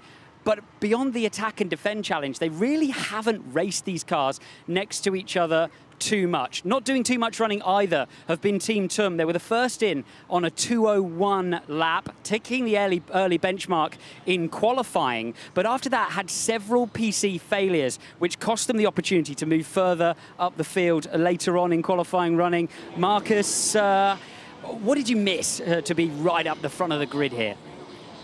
A little bit more testing time maybe, but that's always. You have limited time and you have to see that you get the most out of it. So we did a lot of simulations instead. The simulations look good, but in the end, the reality is always a little bit different. It's amazing what you've been able to achieve here in such a short period of time with these cars. Give us a feel for just how long you've had access to these vehicles before this event. It was about 6 to 8 weeks. So we started here with the car, like getting the sensors known, see what the compute power is doing. But we had already some code ready, so we could implement the code, adapt it to the interfaces, and do the first tests. You nervous? A bit. Have a great race. See you in a minute. Moving into the Italian teams, Unimore had a turbo issue early on in the weekend, cost them some running time, but were able to put in a lovely performance throughout qualifying. Alessandro and his team very happy with what they've been able to achieve. And whatever you think about what's going on here, whether it's your cup of tea or not, these 3 leading cars within 1.2 seconds, within around 10 seconds of a human time around the Yas Marina circuit is impressive by anyone's watch. The Polymove team didn't have a time on the board until right at the end of qualifying, finally going all out, snatching the pole position here. Teams really thinking it's going to be difficult for these cars to overtake or a huge risk. The quote I had earlier on in the weekend was it's basically a 50-50 chance whether the car is able to make the overtake or not when they send it down the inside. Kojo, what are you looking at, mate? My face kind of gives you the energy that's down here. It's serious time. This is the time. This is everything that you've been practicing for the last couple of days for us, but like they've been doing this for months now, and it's all down to this moment. It gets tense, I'm sure, when you're driving. Right, but just to fathom that there's no human in the car and it's going to be running by itself, and they don't actually have any control over it once it moves. Yeah, there's no one to get nervous, though, is there, in the car? It's only people in the pit lane who have absolutely no control of what's going on. All you can do is stop the race car when you're out there. How would you feel sending your baby out onto the racetrack to race against these other chargers? Well, I'm not afraid to tell you, like, when my son went to nursery for the first day, I cried. So this must be the same experience for them because this is their baby and they put so much time and effort into it. They've even got names, these cars, you know what I mean? So I'm just really excited to be part of this. As you can hear, they're getting their stuff, the cars ready. I'm just excited to be part of this amazing, amazing groundbreaking experience. Well, we got cars firing up in the pit lane, the procession of the lights, showing where they're at in terms of their management of the engine systems, in terms of their AI control. The vibe is building down here. There is great anticipation amongst the teams. We do not know what is going to happen. This is a groundbreaking event, and I can't wait to see them head down to turn 1, Amanda. And Alex, we certainly do not know what we're going to see tonight, but we do know that history will be made in honor of His Excellency's vision for what this weekend would look like it is time to release those AI race cars onto the track as we go racing here in Yas Marina.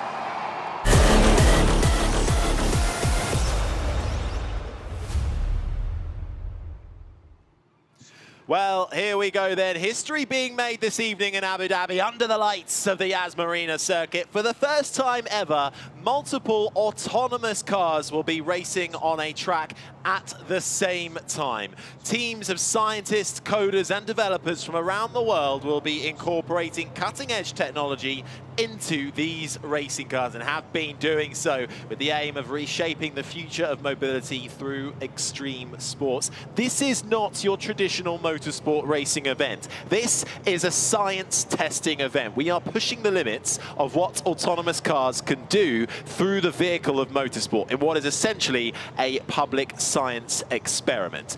Now, we have 4 cars out there. The Polymove team you're seeing at the moment, the Italian team with the car called Eva. Behind them will be Team Unimore in second. That's another Italian team, Gianna, there in the burnt orange and black. Third will be Team 2, the German team, Haley in the blue and white, and behind them, Team Constructor, and their name is Constructor, from Germany at the back and lining up last. This is how it's going to go. So the cars should be leaving the pits one by one. The leading car will be at a slightly slower speed, around 60 kilometers an hour. Then the rest will be released at around about 100 kilometers an hour. No overtaking at this stage. This allows the cars to bunch up and follow each other around to the start finish on the main pit straight. Then we will get the formation lap under safety car conditions. We'll complete this lap behind the safety car, and when we reach turn 14 in the final sector, we'll go from safety car to full course yellow, slow them all down, bunch them up, and get ready to take the start. It will be 8 laps in total, 2 of them underneath the safety car, and we'll be guiding you through it every step of the way. My name's Harry Benjamin. Alongside me is the former Formula 1 driver, Jolien Palmer. It's happening, Jolien. Driverless cars, autonomous technology, 4 cars taking to the Abu Dhabi track. Yep, hang on to your hats because we got no idea what's about to happen here. We know from qualifying, from everything we've seen, even the attack v defense, which went a little bit wrong for some and others managed to get a clean pass, we know that they can do this on their own. We've seen some cooperate with other cars and race, but with big pace discrepancies between them. But now we've got 3 cars that are very even on pace. Constructor, with a no-nonsense name of Constructor for the car, heading out at the back. They've been a little bit adrift. But now they're going to be all together, starting a race in a couple of laps' time. How are they going to react to having cars on track so close? It's a big unknown for us. It's a big unknown for anyone watching. It's a big unknown for the engineers. Speaking to them, they were like, I hope it'll be good. They've obviously set the code, looking at the cameras that are around, 7 cameras all around to try and get some camera lock on moving objects around them, i.e. competitors. They've got LiDAR and radar beaming out radio waves and lasers to try and detect where the objects are as well. And this is where we'll see, basically, if it works. Well, a month and a half, 2 months ago, that is when these teams got hold of these cars. And really, they were nowhere. They couldn't even get round a few corners. Now, though, the rate of improvement is dramatic. The Polymove team, who are making their way around on the track at the moment. Praying Eva makes it through. Those from the Politecnico Milano, the Polymove autonomous racing team backing this, actually has the autonomous land speed record achieved at the Kennedy Space Center's runway, reaching a speed of 192.2 miles per hour, just over 300 kilometers per hour. Only a team of 12 to 13 people, similar with Unimore. They've got around 14 people as well. Constructor, less than 12. These are small teams, Jolien, making up what's essentially racing teams, especially when you're in Formula 1, you've got hundreds, if not thousands of people making up a team. Yeah, look at this. I would say army of engineers, of coders in the Unimore garage. There's plenty of them. You might wonder, what are they all doing to write a bit of code to send a car out onto track, they've all got their individual bit of code. So they'll break down the car's functions into each person's responsibility. So there'll be someone looking at throttle application and tyre slip. There'll be someone else looking at how the car can evolve with different sort of grip levels. Someone else is looking at brake application. Then it all comes together to the overall center of it that gets loaded into the computer, and it hopefully results in a car operating at high level. But we've seen that there are things going wrong, and they're all checking each other's work as well. So there's accountability throughout all the teams. But that is why there's a number of teams there, because you can't overestimate how complex this code is. I'm not a coder myself, but I've seen that it's a different world. But these are some of the brightest people in this world trying to do this. This is groundbreaking stuff. It literally is. And some of the detail that they're going into, one slip, one little misbeat, and the car can do something quite lurchy. There has never been this amount of autonomous cars on a track at the exact same time. This is history. We're currently on the formation lap under safety car conditions. They cannot get closer than 40 meters to each other. Once we get back around, we'll then complete this lap and we'll start to close up around turn 14, bunch up, ready for the race to begin. The first 2 laps will be under safety car conditions before we complete the remainder in full race mode. That is just due to safety protocols being put in place, because this is the first time this has ever happened. We've gone through the Polymove team, the Unimore team in the burnt orange and black, the second of the teams. Team of 14 people at the moment, named Gianna, that team, headed up by Alessandro Tocci. They are currently in second. This is the team, though, at the back of the pack in fourth. Just made it through. This is Team Constructor from Germany with a base in Bremen and the handily named Constructor AI, the name of the car for Team Constructor. They're a part of Constructor University and the Technology Center. Ilya Shimchik, the team principal, and they are really having a bit of an up and down time at the moment. They lost connectivity to GPS in qualifying. They were really pleased just to make it through into the top 4 in what was a competitive session. The Hungarian team hummed the lab, just couldn't quite match Team Constructor to get into this top 4. But they're also looking at how they apply this technology Constructor into the real world, looking particularly at the likes of public transportation and safety in cars for inner city mobility as well. Each team very much with its own projects in mind to apply this technology into the real world. As we start to make our way through turn 14, where the field should now begin to bunch up, and we get closer to the first start of this race. What's going to happen then? The front car slows. Constructors just off the back at the moment. Where are they? Spoke to the team earlier on. They had a stoppage, and they said it was that they lost contact with GPS for quite a long time. I said, is that a game over scenario? They were quite offended by that. They are using multiple devices and tools to get this car around, but if the GPS goes for too long, then the self-localization, the car doesn't know where it is, and they can get around it for a while with your radar, your LiDAR detecting objects, but then it needs to find out where it is. And now I want to find out where Constructor is. I'm looking out the window and I can see it. It's going to emerge into view in just a moment. Yeah, just a little bit off the back. You'll see it out of the final corner now as we now get under safety car, and the race has begun. The first 2 laps under safety car condition, just for safety issues, so we can get this race underway. 8 laps, including these 2 underneath the safety car. So it'll just be a moment of holding on and hanging on for these first 2 laps, getting settled, trying to get a little bit more, crucially, Jolien, temperature into the tyres.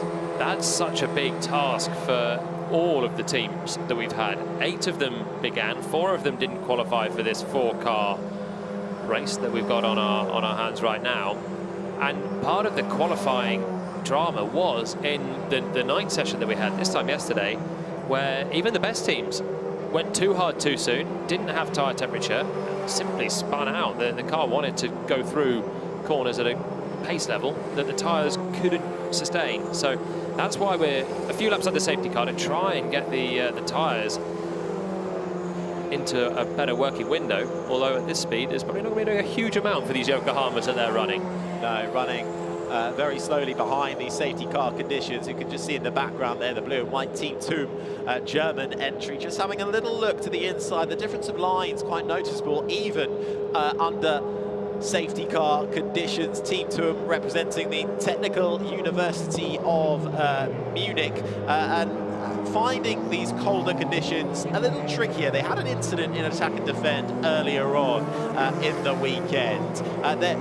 They are, though, looking at some computer issues that have been hampering their car in qualifying. They were pleased to make it through, though. They thought they could have been in the fight for pole position. They were looking at one point at a sub 2-minute lap time. Simon Hoffman, the team principal, really trying to egg the team on, but a computer issue meant it was third for them, with Haley in the number 33 car. But again, they are doing a lot as well outside of A2RL and using this as a platform to continue. They're gearing up for the first autonomous run up the Goodwood Hill climb for the Festival of Speed. They've already tested the LiDAR and the GPS data from there last year, and that's what this is all about on the cars at the moment. A huge mixture of things that help power it around this circuit. As Jolene mentioned, GPS, radar, LiDAR. You've also got 7 cameras on this car to help it detect its surroundings, including the camera right on the top, the roll hoop. That is actually a VR camera, and if you download the A2RL app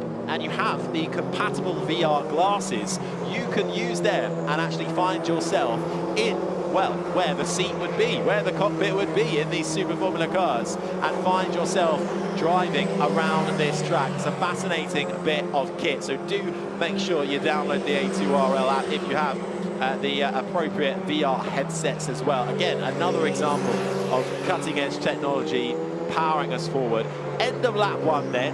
No overtaking at the moment as we're under safety car conditions. We'll come across the line for lap 2 under safety car conditions. This will be the final lap under safety car before we then get 6 laps of full, hopefully, throttle racing.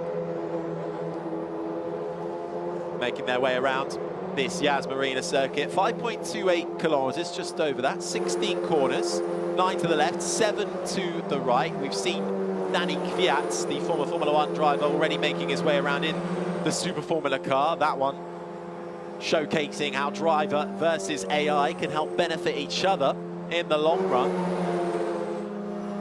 It's the first car, I thought it was building a slight gap there. The gaps are emerging between, you can see the third car, Haley, from the German team TUM, but I think they're just ebbing and flowing at the moment under the safety car conditions. You can see suddenly it goes quite big, the gap, but then they're able to go almost as quickly through that. Should be a relatively tight left-hander at turn 5. They're going as quickly through that as they are on the straight at the moment, so they're obviously finding some grip. Well, of course, we see with the ghost car scenario that the code can be very different in terms of how these cars approach the mid-corners, the apexes, very different lines, and that can even affect the speed and the pace under the safety car as well.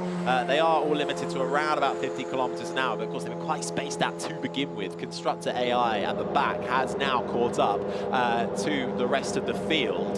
So what happens now is on this second lap of the safety car, it will become a full course yellow at turn 14 once again. We're currently making our way through turn 6 and 7 at the end of the chicane, at the end of that long 1.14 kilometer back straight. So we'll get to turn 14, bearing in mind there are 16 corners on this track, and then that will bunch up the cars again before they turn onto the start-finish straight, and that will effectively then signal the start of green flag racing, 6 laps to the end for the first ever Abu Dhabi Autonomous Racing League. I'm really looking forward to this. We're half a lap away from seeing what they can all do together without having limitations, so safety car limitation or outlap limitation. Then it's up to the teams to work out how quickly they want to go, how much they want to risk. Can the car and the code on the computer work out how much grip they're going to have to determine when they brake, when they accelerate? There is a brake pedal in that car, there is a throttle. It's controlled by hydraulic actuators, as is the steering column. It's a very normal car with no driver and instead a computer on top of a stack of devices to try and work out for the car itself what on earth to do. And now we're coming through just a few corners away from the quite an amazing moment. Yeah, approaching that turn 14 shortly, so we're expecting it to change from a safety car to a full course yellow to allow the field to bunch up, and then effectively when they come round to start lap 3, that will be 6 laps to the end of this race. The leading car in the yellow and black livery, Polymove. Eva, the name of the car, in second. In the orange and black, you can see there, that's Gianna for Unimore. In third, Team TUM, the German. Haley, the name of the car. And fourth, at the back, will be Constructor AI for Team Constructor. It's Italians versus Germans as they make their way around the final corner and will cross the line for lap 3 and come to a bit of a halt. Green flag racing should be underway as they make their way around now, but they've come to a little bit of a slow. Team TUM has come to a stop just on the exit of the final corner. Meanwhile, Gianna's close right back to Eva. I tell you, this is not breakneck speed at the moment. No. The cars are now wondering what on earth to do about each other. So TUM, Haley, looked like it was completely stationary. It still is, and it didn't. You could see the front wheels turning and didn't really know exactly what it wanted to do, and that's because the front pack stopped. It detected it, but now the team need to work out if they can get it going again, and I think they have. And out front, it's Eva and Gianna, Polymove and Unimore. Just having a look outside the commentary box, it is Team TUM, which does seem to be pointing a bit more in a straight line now, but also Constructor AI has stopped right on the apex as well. I wonder if there's been a little bit of an issue as to when it became a safety car to full course yellow to then green flag. If that has somehow confused a little bit of the code, and coming to a little bit of a halt there is the Unimore car, Gianna, but keeps moving, and there's a little bit of movement at the back, but Team TUM peeling off to the left-hand side does get going again now, so they've managed to reboot that car. The coders in the team can have access to the car during the race. If they want to hit the reboot button, they can do so. And I think that has brought out the safety car to try and bunch everybody back up again. I think we'll bunch back up under the safety car, and I am making an assumption here. We'll try and bunch them up and see if we can get this going again the next lap around. But we'll have to play it by ear again to underline that this is a science experiment. This is a research and development exercise. This has never been done before. 4 cars, completely autonomous, at speed, on the same track, making their way around in a race-style simulation.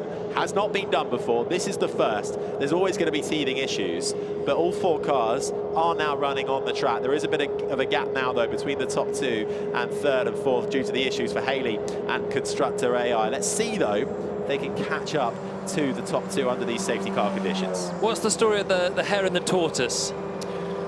Maybe one bolts off early, and the 2 at the back, with a cool 55 seconds to catch up, can come back into this fight, because the hares aren't exactly scampering away. So as soon as they've gone from safety car conditions to autonomous pure control from the pre-program, that's obviously what's bamboozled all of them. And is that transfer from going at a set speed underneath the sort of virtual safety car to then going at what should be racing speed. Now, we know that these cars can go at quite a speed.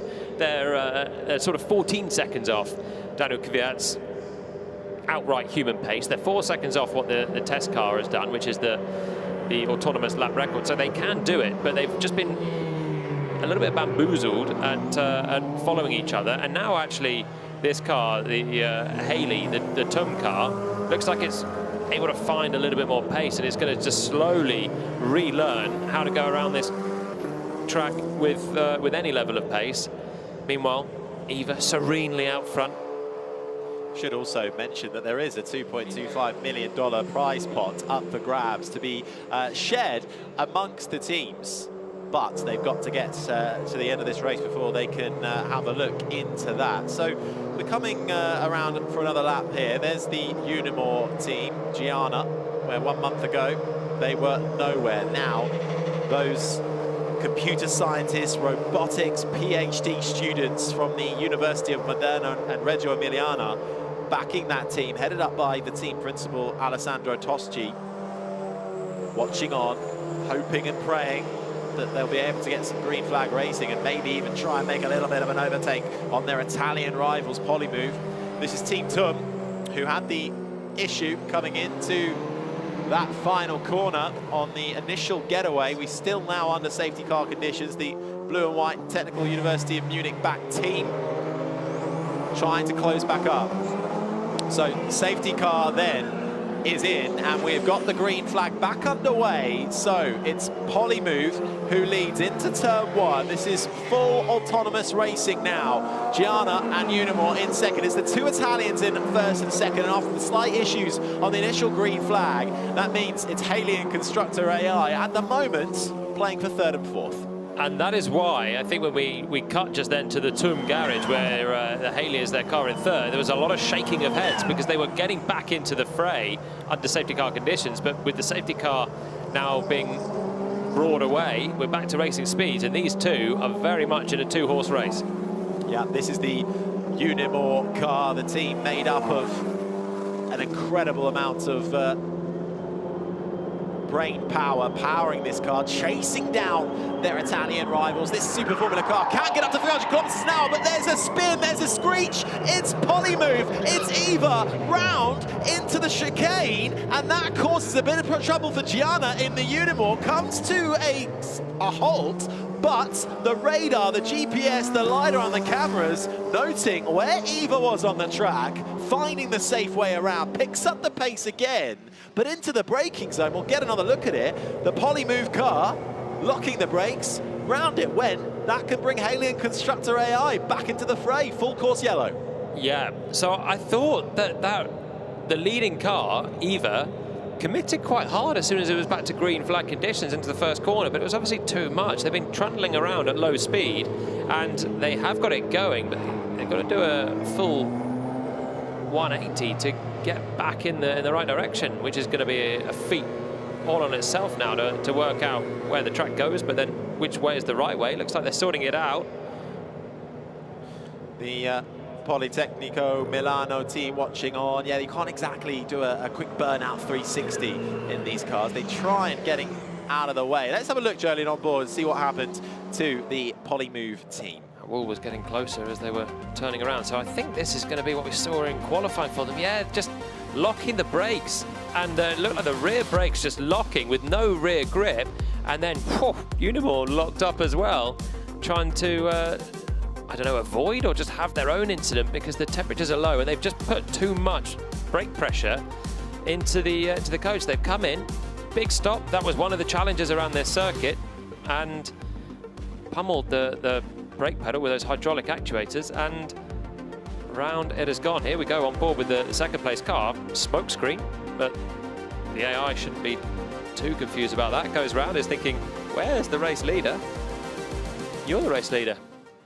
And now he is, makes his way through. So we've also got a Constructor car in the background that has stopped there.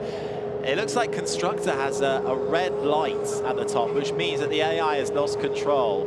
Polymove, which we saw in the foreground there, still had the full purple light. That means AI is still in control. So an issue there perhaps for Constructor. And Unimore, who has now also come to a halt further back. So there's some issues going on at the moment. Team TUM, who were the initial stoppers, now the only ones making their way around on the track. So something's happened to Unimore as well, having gotten through. I don't think it wants to overtake. So this is, it obviously has, as the Polymove car had a spin, but it was already past it really with that lockup before it realized that we saw it stop and then went again. And now Constructor has come to a stop, and the race leader has come around to lap it. Is still half a lap ahead of this Haley TUM car in second place, and it doesn't want to go past Constructor and put a lap on it. Running around now under full course yellow, 50 kilometers an hour, the maximum speed you could do. And well, this has worked out a little bit for Team TUM. And Haley, who was languishing towards the back, has now managed to get up into second. You can see there the stricken cars at the moment down that straight. It's Eva for Polymove, who had the initial spin there. And now with the blinking light on the roll hoop suggests that that is currently in transition. That is engine off. So Polymove is not going to go again. And that's the right thing to do, because if it does, it's clearly going to drive straight into the barriers. There's no space. A human would do a spin turn there, but that is not something that is programmed into this. So it's really tricky to know what they can do. And this is the Polymove team thinking, it's a shame they were winning. They've been pretty hit and miss so far. Just did one qualifying lap in 3 sessions, and it was good enough to take pole position, but that was the risk of programming it aggressively. And they've had another moment, and that's going to be them surely out. I don't think they'll be able to get that going again. TUM snailing their way around to the back of the field. And I wonder if the reason that Gianna, the race leader, has not gone past Constructor AI is because it's a full course yellow and it's programmed not to overtake in these conditions. Again, a human in this situation would realise that car's stopped and stationary and you go round, but maybe that has not been put into the code, and so they're a little bit confused at the situation. So what is this car going to do? Because they're coming up to it right now. Well, we'll see what Haley does in the Team TUM car. But as you say, this already a huge learning event for the coders, for the teams to implement in the next stage. We're hoping this might turn into an annual event and increase around the world as well, with learnings happening with every inch of ground they cover. It's a real shame, though, for the Polymove team, who have seemed fast from the get-go. They have some amazing programs as well that the Politecnico Milano University team are putting in place into the real world. Their Mille Miglia autonomous drive program, doing the iconic journey in an autonomous car. It's iconic, it has all the road types as well on it. Let's see what happens, though. So this car has been working. This is as it should be. We're under full course yellow, so it's limited to 40 kph. And it looks slow, but it's because it's designed to be slow in these conditions. What's it going to do with 2 cars now stationary ahead, 1 sideways further ahead? Are we slowing? It sees the cars up in front of it. It's noticed them. It knows they're there with the GPS, the radar, the LiDAR, the cameras. But because we're on full course yellow, as you say, Jolien, it doesn't want to overtake, because that's the code it knows. That's what it's been programmed for. It's impressive technology. Not ideal for a race, but it's impressive technology that we've managed to see 4 cars run together. Now 4 cars stop on the same straight. Very, very polite with each other, giving enough space, not getting too close. The technology is working. It can obviously see what's around with all those aforementioned sensors. There's plenty on board these cars for it to realise when it should advance and when it shouldn't. There's a car ahead, so it has recognised that quite clearly, as has the car in front of that. Is that an engine? We heard something. We're going to get another look at the incident that kick-started all this. The race leader, Eva, and Polymove coming into the braking zone at the end of the long straight and losing it under braking, and then that allowed Gianna and Unimore to take the lead, but they came back around. Full course yellow stopped the cars behind them, and we now come to a bit of a halt. Interesting, the rears went for, well, in fact, it was pretty much all 4 in unison for this car. The car behind was a little bit more emphasis on the front brakes, which at least kept it pointing in the right direction when it came in all smoked up. So we've got cars back going again. We are hearing that the cars will make their way back to the pits. Now, the run of order was that if a car ends up stranded on the track in a dangerous area, the remaining cars are to come to the pits. We can see if we can get then the Polymove car back up and running to do a restart. We'll re-establish the order, and the restart will happen. We'll go to the start line, we'll do the formation lap, only 1, and then we'll try and complete the remaining laps. But lap 5 of 8, I wonder how much we'll get in. But the remaining cars then will make their way back to the pits, and we'll reassess where we are once we're able to get them into the pits and then see where the Polymove team lie. In the days of old, 75% race distance was considered a race. We are not quite there. Half 5.5, yeah. Points all round. Well, at least these 4 got into the race, and that's the main thing. They've managed to drive around together. They've showcased some ability. We've seen some limitation as well.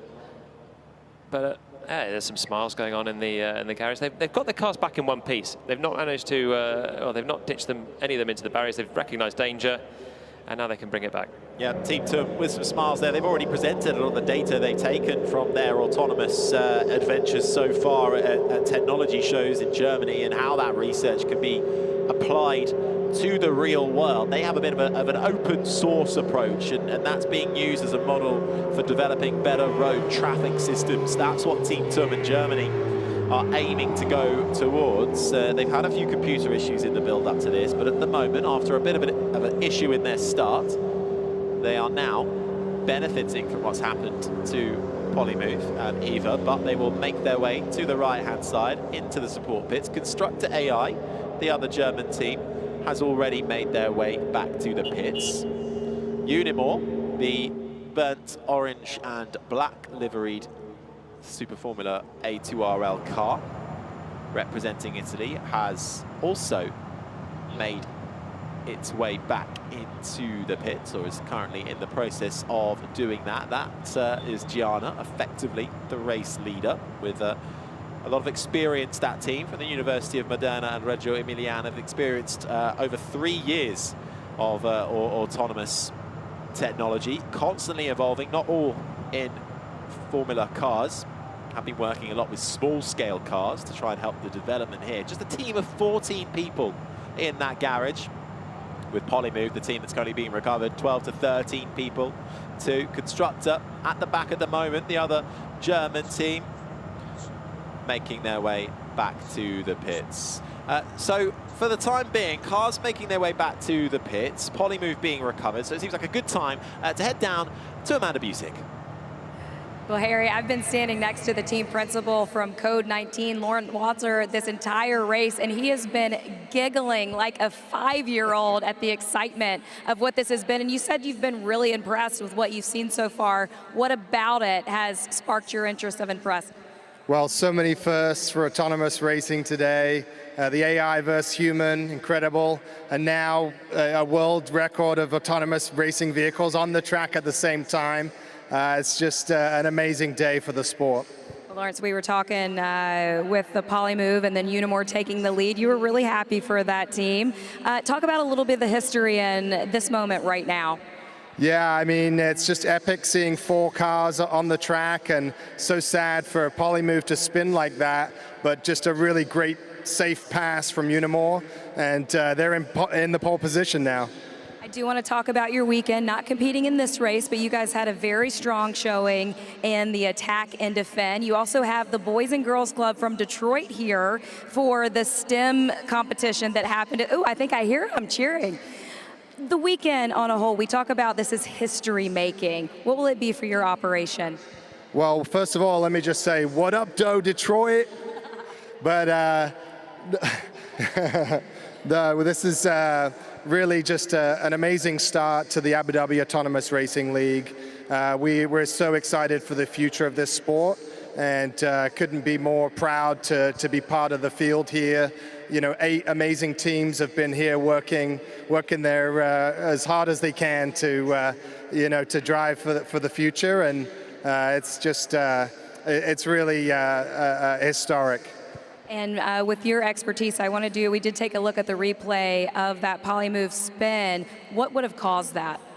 Well, you know, it's hard to say exactly until you take a look at the data in the car. You know, these race cars are collecting gigabytes of data every second as they're going around the track. So I'm sure the Polymove race engineers are going to be analyzing all of that, taking a deep dive into all the vehicle dynamics, all the perception data to really understand what it was, and then they'll make adjustments, and next time when they're on the track, they'll be even faster.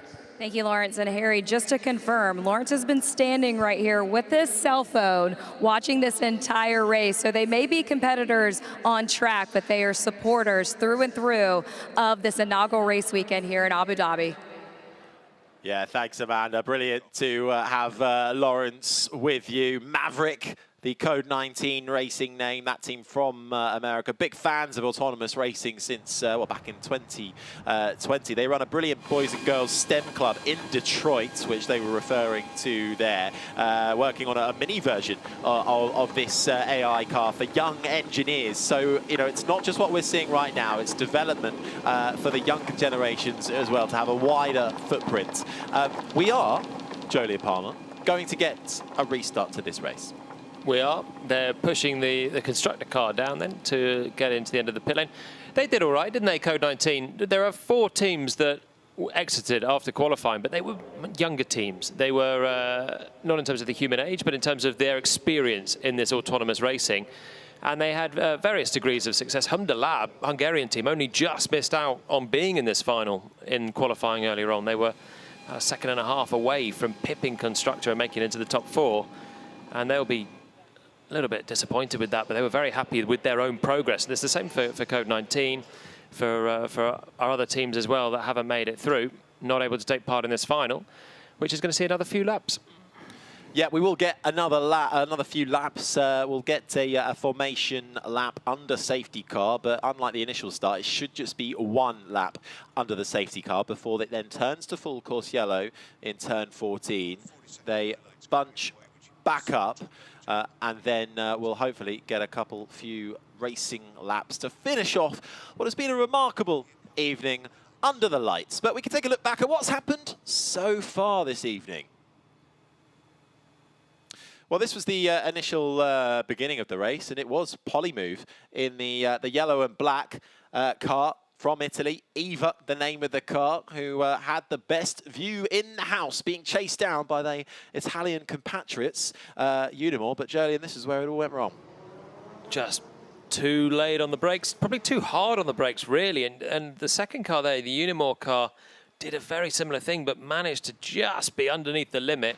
The Polymove car, over the limit, Eva, and sent into a spin. And the problem with this is that it's then pointing in the wrong direction. And it was just too hard to spin, turn it around. That's not something that's on the radar at the moment to reboot. There's so much for the teams to learn what to do. Human in the car, boot that and get it going again. But the capacity for everyone learning so much about just getting these cars around a track on their own, finding time all the way, there's not been yet the capacity to think about what happens if certain scenarios come. One is pointing dead backwards with the wall on either side.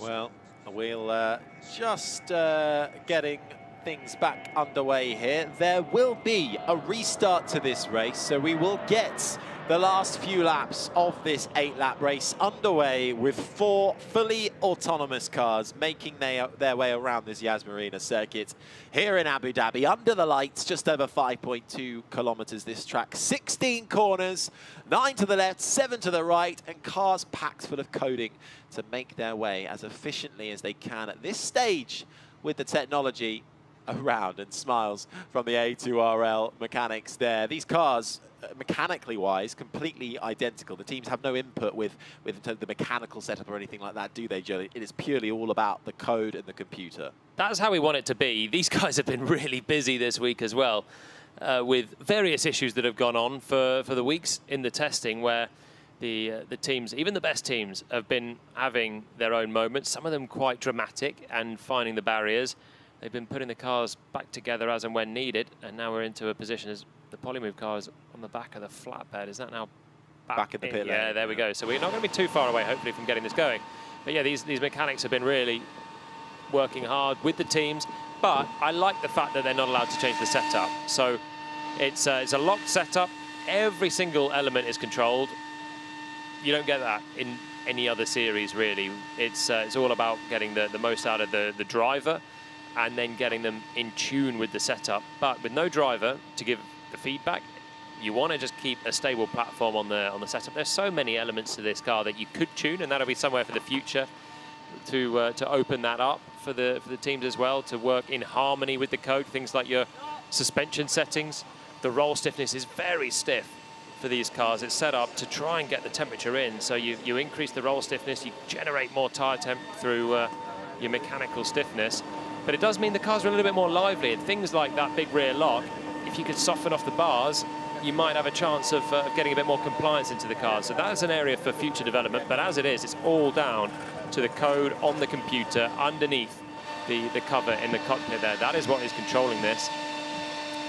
And I quite like it that way. It's just a pure engineering coding feat. Yeah, but developing for the future is exactly what we're doing here, not just within these cars, but there's plans for off-road buggies, for the Drone Champions League to launch next year. Also moving to water-based and boat AI technology in what will be a global reach for autonomous technology when it comes to being pushed to the extreme through extreme sports, hoping to be in countries around the globe. This really is stage one right here in Abu Dhabi, and this isn't a way of replacing the driver. We're not trying to replace a racing series of Formula One and get rid of the drivers. That is not what we're doing here. We're trying to find how autonomy and the technology can help humanity and help us in our everyday lives. It's different, isn't it? It's just different, and we can see that already from today. This is the start of it, and it's very different. It's a completely different area of motorsport. This is not going to compete with human-controlled motorsport series. It's not the design of it. You're obviously missing various human elements that are the key attractors to people to the likes of Formula One and other motorsports. But this is pioneering technology that can be used to road technologies in the future. That's clearly a big aim to try and help advancing not only road technology, but other autonomous technologies and areas where automation can come in. And it's pioneering, it's leading the way. Well, having a little look at the stack there, some of the engineers, that's where usually you'd find the driver. That is the computer stack instead. But while we're waiting to gear up for the restart of this race, let's head down to Alex Brundle. Yeah, the polymove just being recovered back to the pit lane here. The emergency brake pulled on that car, it seems. You can see flat spots both front and rear. A very quick tyre change going on here, which would suggest that that car is going to be taking part then in the second phase of this race, simultaneously to what appears to be a very quick recovery. If you just spin us round there, Leaky, we can see that the cars are now getting prepared then to fire up again for the start of the second phase of the race. Of course, the Unimore car now taking the lead. And as a result of this stoppage, we saw big gaps, didn't we, in the field? Constructor and Toom falling back away from the pace at the start of the race when we crossed over from safety car speed, virtual safety car speed, then to full racing speed. It would appear those gaps then will be deleted again. So we'll start from status quo as we head then into the second phase of the race. But really, I think the story of all of that, the impressive story of all of that, was the evasive action from the Unimore car, which is exactly what this kind of racing at this stage is all about. Seeing the car up the road and taking evasive action plays so much in to the discussions that we've been having with all of the teams, all of the engineers down here, about applications to road safety. When a car spins in front of you, your car is able to acknowledge that spin and then take evasive action. Early days in terms of the pace, certainly, and perhaps not as flat out there as we will see surely in later races, later years of this project. But you know, baby steps, and it's impressive stuff to see out there with certainly that evasive action. A key moment of the race for me. Buzzy down here in the pit lane. Back to you guys. Cheers, Alex. Great insight, as always, as it looks like that quick tyre change has taken place now for the Polymove team. So it will be a bit of a rejig of the order as well. Unimore look like they will now be effectively the leaders on pole position. Team Tum, Haley, the German team, in second. Constructor, third. And then Polymove at the back of the field, having started on pole. We'll just see if they do a little bit of rearranging and where they take the timing line back from in terms of restarting this order. But there you can see there a real nice view of that computer stack and all of the technology that goes inside it, made up of things like the computer system, as well as several other elements. The CBA, that's the corner brake actuator, that prioritizes safety, integrates fallback strategies to handle emergency situations, which might well have been the impetus for that almost emergency brake that Alex was talking about with the Polymove car, the corner brake actuator being the legs of the car. Then you have the hands of the car, the pinion-type steering actuator. That ensures the accurate steering, essentially, the management of it. Precise control, not overdriving it, not making too many rash moves on that steering wheel, making sure you keep within the speed restrictions of the car. And then you have the brain, the BSU system, that's the brain. Open control unit used to easily manage all the electronics and the systems. That is the battleground here. This is not your traditional motorsport event. It is the computer, it is the coding. That is our battleground, the race against code. Code can be written incorrectly, leading to mistakes. We've seen that in qualifying earlier on. I think it was the Kinetis team, the UAE and Singapore collaboration, Sparks, who just, there was a little blip in the code and it turned in too early, coming into the triple final right-hander of turn 12 and found the wall. So that can happen. But more information, is looks like Polymove is getting a little bit of a reboot from the team. Let's head back down to Alex. Certainly a reboot for Polymove. I've just noticed down here, interesting, these cars have been out on track. We've been talking so much about temperature management of all the cars in terms of keeping the tyres hot, keeping the computers cool. Have a listen into this. Look, this is how hard the electronics are working. Flat out in there, the fans extracting energy and temperature from those computers, and it's almost constant, the amount of temperature they're building in there. A real challenge. We've been having teams tell us that alternators are under more pressure than anywhere else in motorsport, powering all the kit they've got under the hood here, and just the whole, I don't know if you get a sense of it on the microphone, the grid here is just humming with cooling fans. That's how much energy these cars creating underneath that sensor stack. Beautiful work down there in the pit lane. Lovely stuff. It is, there's a hum when these cars come back in because there's just so much going on. The brain power of the computers that is really getting any level of performance, anything at all happening for these cars.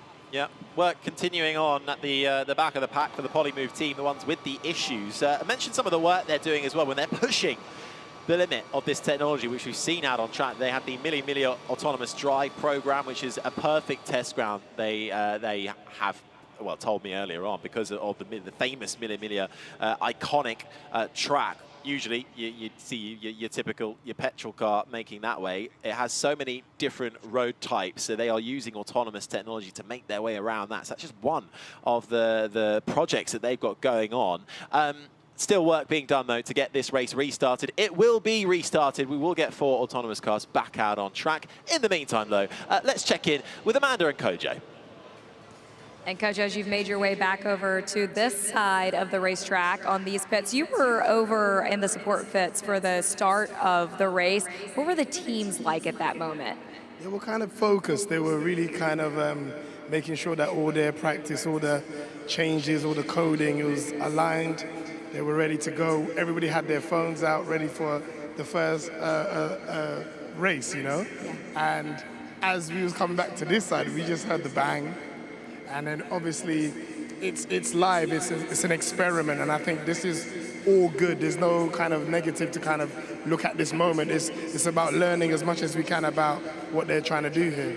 And when we look at the day at hand, we started from the track this morning to right now. I know you hung out in the fan zone. Yeah. What was the highlight there? Everything. The food, there was food, there was a go-kart in, there was the STEM racing track, there was entertainment, there was music, and it was a fun place to be, and that's why I feel like the crowd has been amazing today, because they were in the right zone and the right frame of mind before the actual race. How will you personally remember this race? As groundbreaking, like how, you know, you live for moments like this where you could be at the forefront of anything innovative, and just a pleasure to be here with all you guys, really. It's been a pleasure, Kojo. Guys? Thanks, Amanda. Cheers, Kojo. Yeah, there's so much going on as well in the fan zone around this track, and a lot going on the track, and we will get this restarted, hopefully, in the next few moments. And we can just see here as well, a lovely little graphic. Well done to the graphics department back in the production office. You can see the temperatures between the front tyres and brakes and the rear tyres and brakes. Julian, the big issue that the teams have encountered under the lights is the lack of temperature. Yeah, they want to get those tyres up towards 100 degrees of temperature, and at the moment they're is that the in the 30s. rough temperature? What is it in a Formula 1 car that you need? I mean, a Formula 1 car that's changing so much. You start a lap at 70 degrees and you finish a lap at 120. So managing temperature is such a crucial thing in Formula 1, in all of motorsport. The brakes there in the 60s, they're going to want to go into the multiple hundreds on the brakes to be performing at their peak operating temperatures. They're really cold. And again, you send out a human in the car and they'll be doing things to really work. You see weaving all the time in any level of motorsport. Daniel Kvyat was doing the same when he was in the car earlier on. Weaving, braking, putting in all sorts of erratic controls to try and just generate artificially the temperatures before you then blitz it into a flying lap or in a race situation. Erratic controls is not really what these guys are trying to achieve with this. They're trying to just build up some consistency little bit by little bit, and that is why they're not able to find the ideal brake temperature, which is miles away, and the tyre temperature, which is also a little bit down.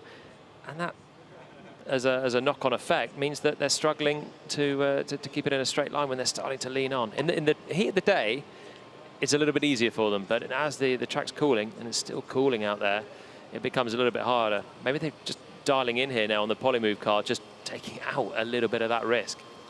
Yeah, last few bits of work going on with the Polymove team. The Deputy Team Principal, Rodrigo Seniofieni. Couple of updated files. Brake softer into the hairpin.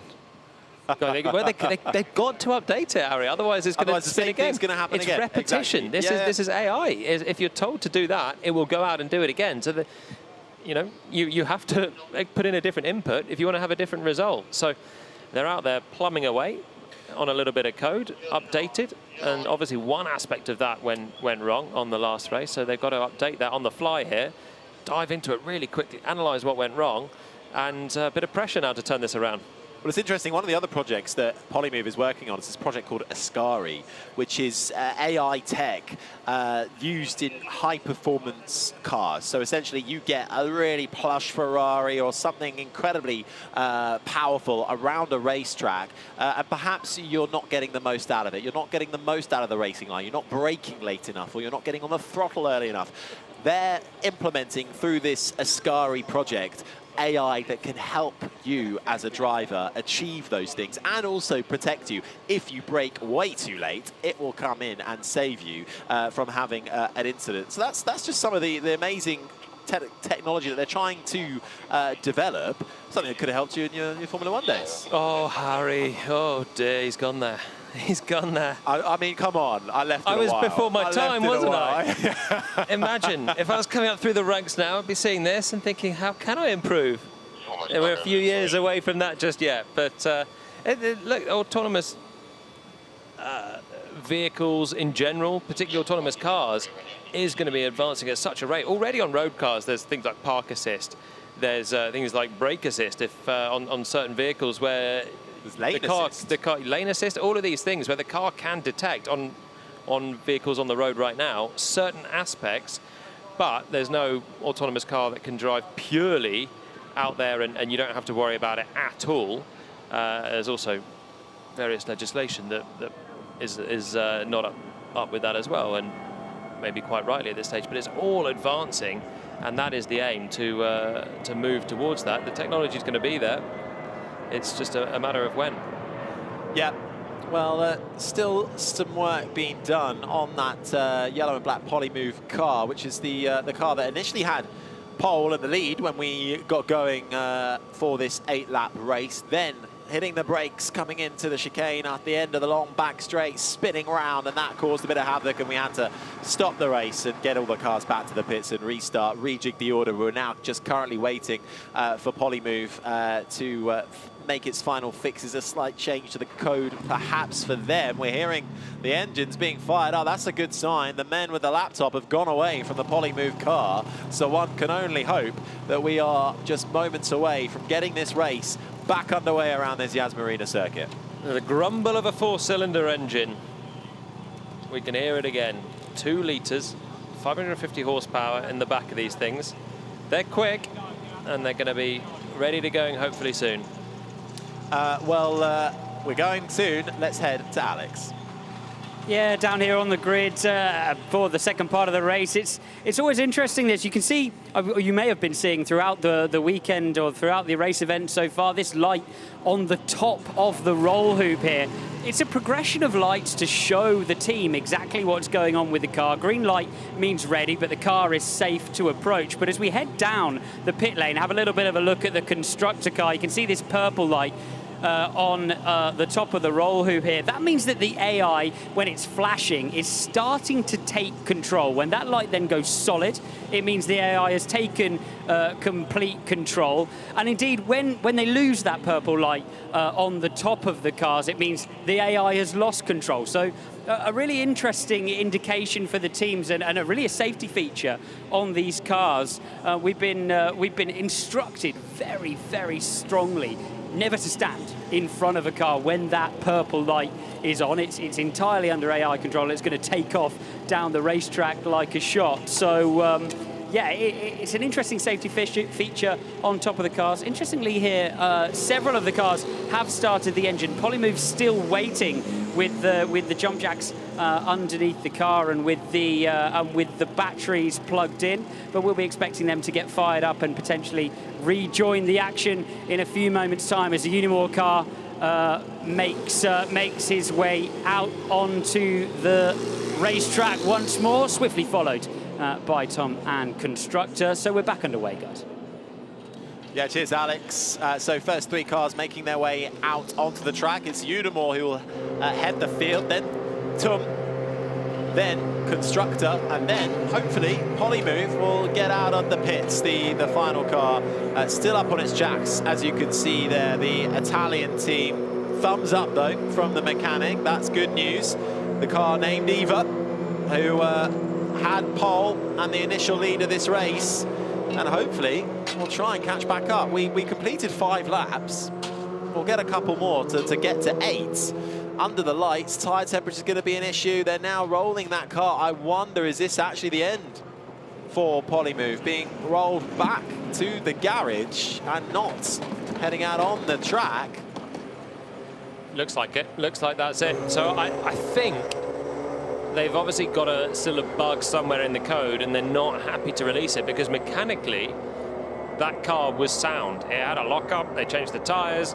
The brakes, I'm sure, will be okay on that as well. It crucially didn't hit a wall, which was an impressive enough feat in itself because it was pointing that way, trying to get itself turned around. But I would have thought that this is a code issue where they're not happy to send that car back out, having just spun. They've not found the bug or the update, so we've got 3 in it. A real shame then, no Polymove. The team from Italy with Eva as the car, having to end their race early though. Let's hope then we can get the last few laps of this race underway. We're currently under full course yellow. We'll, I believe, do 1 lap under safety car conditions before the field then gets round that lap and bunches up. But actually, we've just seen a change. We've now reduced it to 7 laps. So let's see what happens here. It's Unimore who leads the way in front of Tum, then constructor. It's Italy versus Germany behind in this testing experiment, and we're going to go straight for it. Green flag racing straight away, and we are back underway for the first ever Abu Dhabi Autonomous Racing League, and it's Gianna, Unimore in Italy, who lead the way from Team Tum behind, coming into the left-hander of turn 1, both making it safely through. Bit of a slower start for constructor. They don't have the outright pace compared to the top 2, just hoping they can get to the end. No Polymove after an incident early on, couldn't make the restart of this race, an issue with the code, but coming now into the left-hander, making their way onto the back straight. Let's see, closing up under braking, and it's a move for down the inside for Team Tum. to take the lead. What's happened to Unimore? Has it come to a halt on the outside of the corner? Constructor goes through. The GPS, the radar and the LiDAR slows the car down to acknowledge there's an obstacle there, but Constructor is able to keep going. But heartbreak for Unimore, who had the lead of this race on the restart. But what a move as well for Team TUM, making hay while the sun shines. Well, the lead car, Gianna, wasn't even stationary when Haley, the TUM car, came through. Now it leads, and this is it. This was the car that lost so much time. Do you remember? I gave you the old story of the hair of the tortoise, Harry. Here we go. What happens? The tortoise wins. TUM are leading. Well, hang on. We've still got a little way to go yet. But at the moment, the top two cars, well, it's Team TUM and Constructor AI, who have been at best fourth in terms of outright pace, currently in second. They're about 20 seconds behind the leader. We'll see if Unimore can get going with Gianna. There's no poly move. Eva is out of this race. But Team TUM, who was so gutted in qualifying earlier on today, they were looking on course for a sub 2-minute lap time around this track, which is saying something sensational. They had an issue with their computer. They couldn't get going, but there is the stricken Unimore car on the inside of the hairpin. And I think it's lost AI control. The purple light on top of the roll hoop was no longer illuminated. Now, we're hearing that Eva lost internet connectivity, and that's why when it was trying to get the car was being recovered, they had to drop out. They've lost connectivity, and they couldn't get it working again, functioning. I wonder if there's been a connectivity, just a simple connectivity issue for the Unimore car, and that is why it's just come to an abrupt stop. History made as we cross the line. The first ever Abu Dhabi Autonomous Racing League. And it is won by Team TUM of Germany, who take the win ahead of Constructor AI with troubles for their Italian counterparts. Unimore and Polymove not able to make the finish. After 6 laps with a restart in the middle, a completely autonomous racing car has made an overtake and raced around this Yas Marina circuit, powered by nothing but technology and code. And there is the team that did it. The Technical University of Munich celebrating with team principal Simon Hoffmann heading up the team, smiles all round. They had to wait a while, but in the end, after the heartbreak of qualifying, they just made it through into the top 4 for the race. And in the end, yes, there were reliability and technical issues for Gianna and Eva, but Haley, with that fabulous move on the inside at turn 5, never looked back, wins the first ever Abu Dhabi Autonomous Racing League. Celebrations from the team, and that's Constructor. They'll be so pleased with that because they were not on the pace of the top 3. And where do they come? Second, and get a share of the $2.25 million prize pot. Yeah, it's huge. You can see what it means to these. They've been working on this for nearly 2 months, trying to just perfect every day, trying to find something a little bit more, a little bit more. The cars are now parked. The green light means the engines are off. But the job is done. 1-2 for the 2 German teams, and what an effort really from all of these teams, all of them, for getting a car out, an autonomous car out, driving around and racing. But Team TUM, with this overtake, have grabbed the win. Yeah, this was just the beginning for autonomous racing, and this was the move being made. 2 autonomous racing cars, Team TUM on the inside, taking a tighter line, made that move just as Unimore were having some technical issues, but it had to dive a little bit later on the brakes. You can see the difference in line as well, a much wider line initially for Unimore. Yeah, it's a power loss for Unimore, but TUM have been doing that tighter line the whole time. They've programmed it differently to be attacking the apex more. We saw it in qualifying in the Ghost Car comparison. They dive in a little bit earlier, and it was getting close to ascend regardless. But of course, Unimore not exiting the corner, losing the connectivity there was the probably deciding factor. But you got to finish to take the prize. No one has ever had 4 completely autonomous single-seater racing cars racing it out on track at full speed at the same time. That has been achieved here tonight in Abu Dhabi under the lights of the Yas Marina circuit to kick off the Abu Dhabi Autonomous Racing League in what we hope will be an annual event and will only expand, not only looking at racing cars, but also at off-road cars and water machines as well.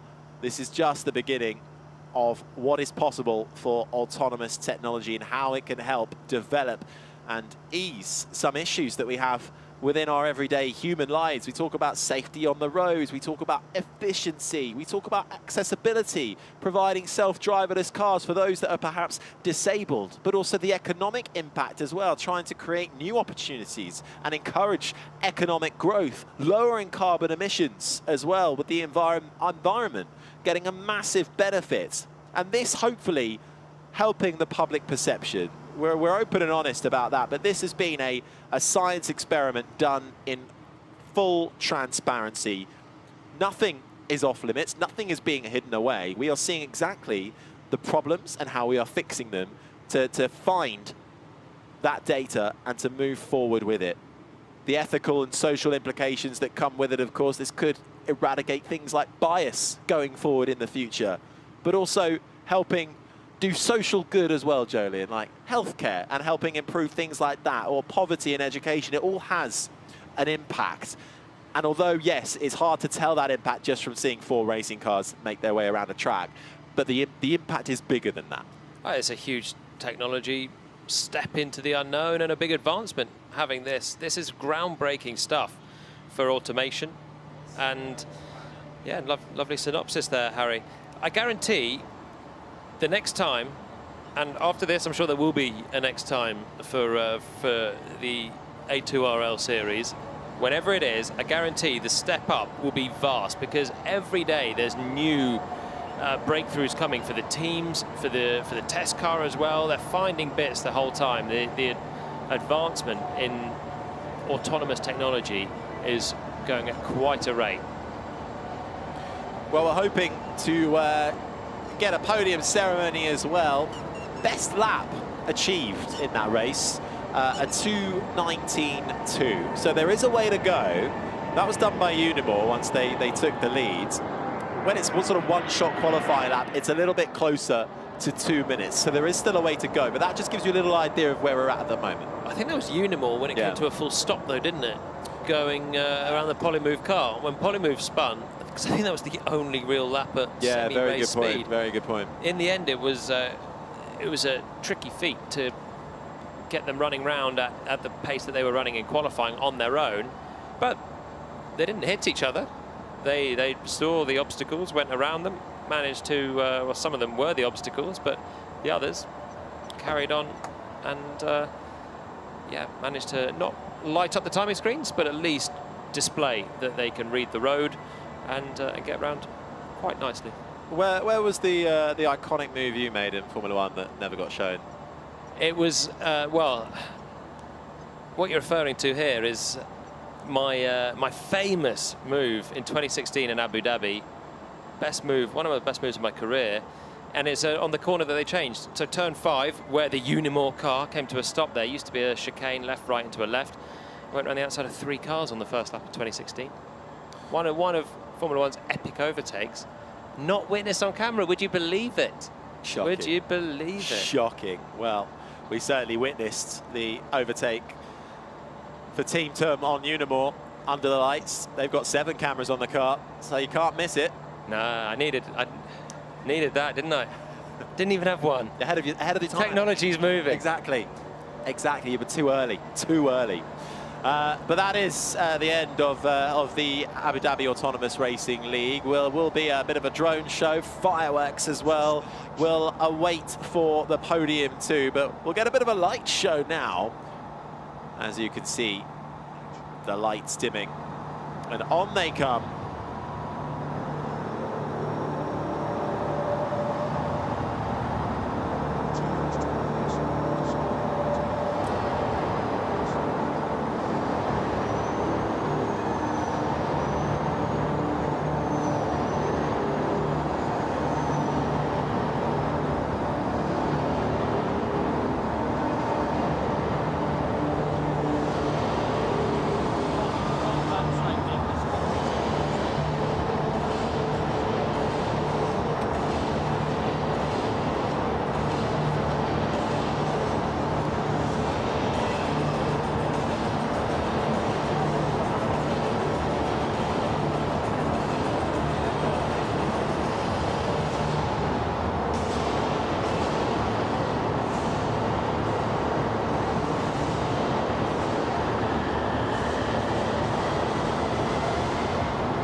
Ladies and gentlemen, it's time for the trophy ceremony of the A2RL Abu Dhabi Autonomous Racing League 2024.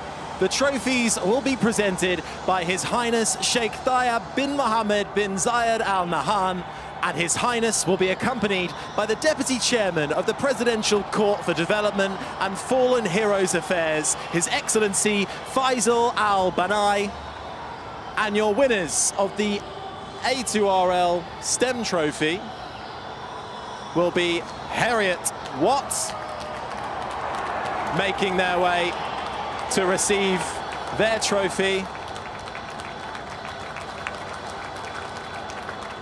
And the winners of the inaugural A2RL Autonomous Racing League is Team TUM from Germany, the Technological Institute of Munich, Abu Dhabi. Please make some noise for your racing winners.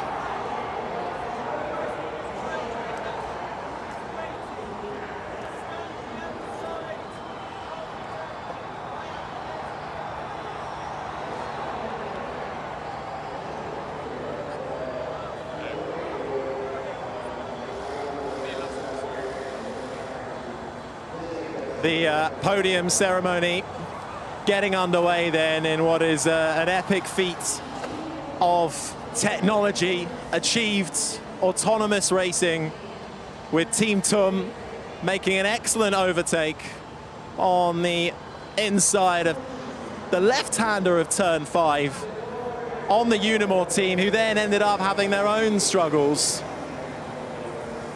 But autonomous technology and being pushed to the very brink of it as well.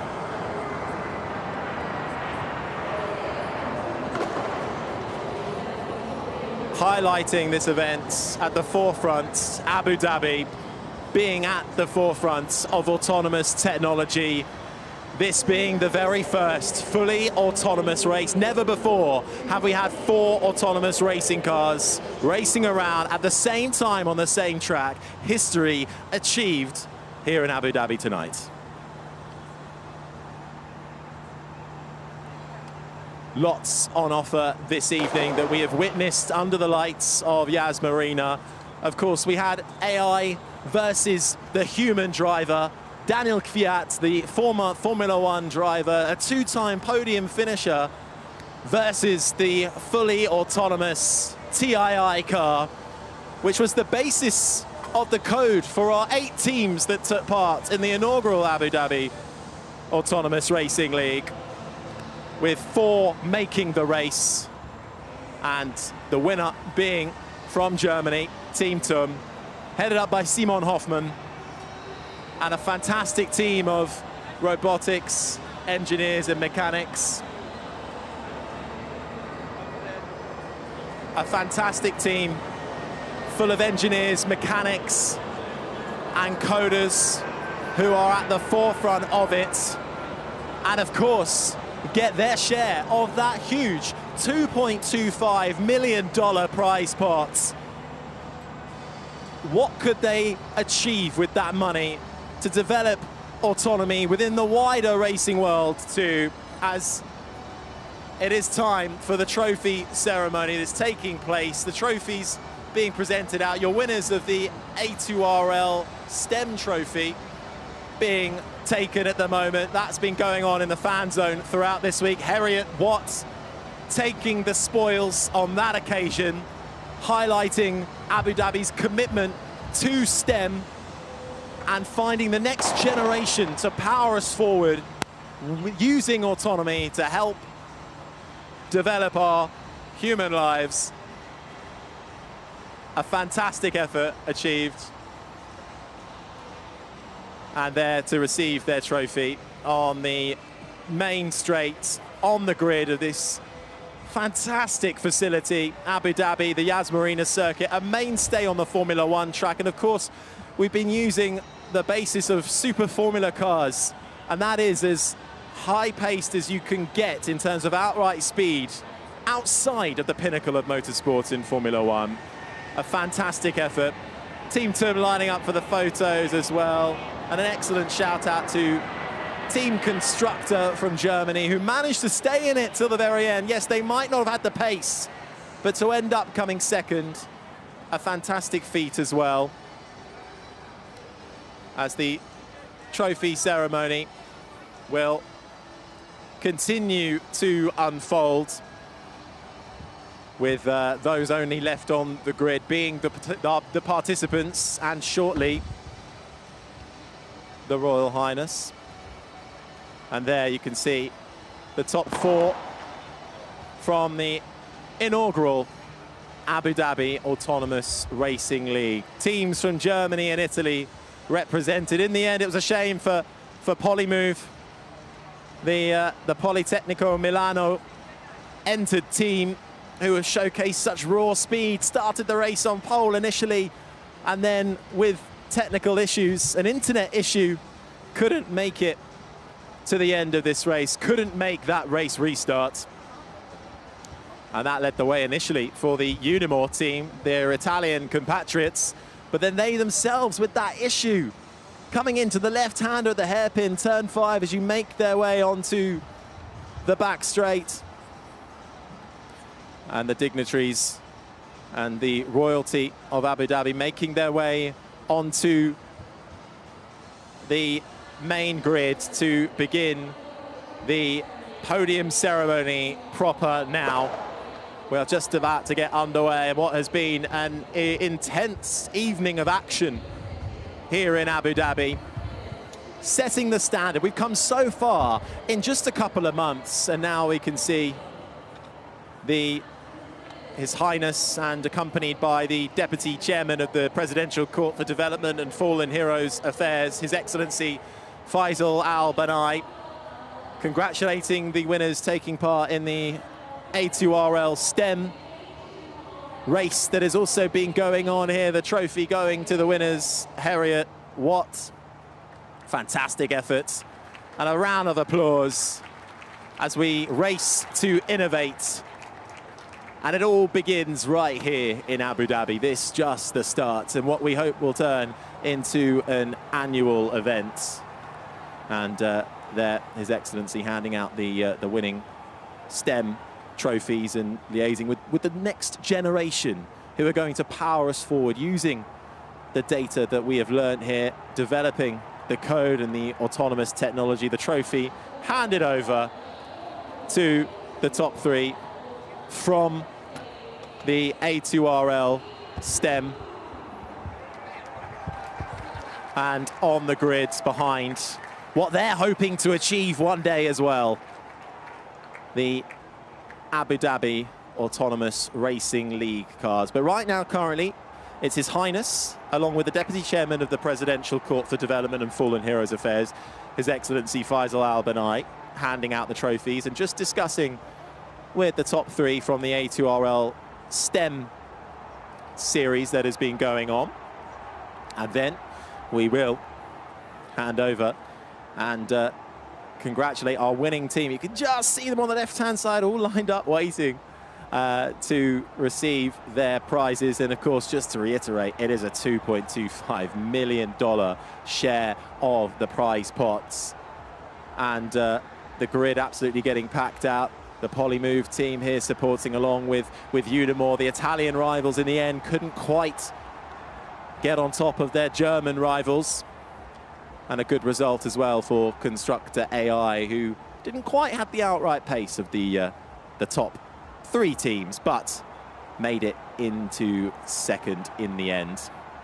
As more trophies continue to get handed out. And a quick photo as well with our STEM students as we look towards the future for science, technology, engineering, and mechanics.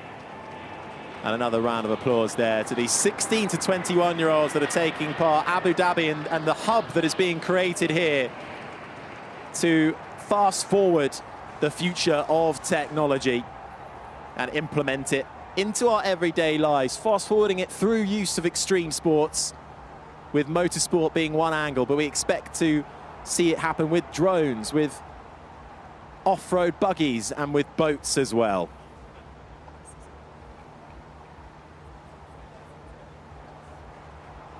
and handing out those trophies was His Excellency Faisal Al Banai, and constantly talking about the intersection of science, sports and technology, and how autonomy is going to revolutionize the future of transportation. This A2RL, the test ground, and standing as a testament to growing Abu Dhabi's reputation of what is to come. Fantastic work here from all of the organisers involved as the STEM students take their trophy. And we now welcome to the blue carpet on the grid the winners of the inaugural A2RL Abu Dhabi Autonomous Racing League 2024. The trophies being presented by His Highness Sheikh Thayab bin Mohammed bin Zayed Al Nahyan, shaking the hands, and his trophies being given out to Team TUM from Germany, representing an amazing effort from all who make up that team. There's small teams here as well. Between 10 and 15 people make up the majority of our A2RL teams. 8 taking part, 4 making it through to the race. And Team TUM initially so frustrated after that qualifying session, thought they could have got a sub 2-minute lap. Couldn't quite hang on to it with a computer issue, but then held on in the race, even after an initial glitch at the restart. We went from full course yellow to green flag. And then holding on to making sure they stayed there till the end, as His Excellency and His Highness Sheikh Thayab bin Mohammed bin Zayed Al Nahyan and His Excellency Faisal Al Banai continue to shake the hands and make their way from the grid. But a fantastic work from everybody here.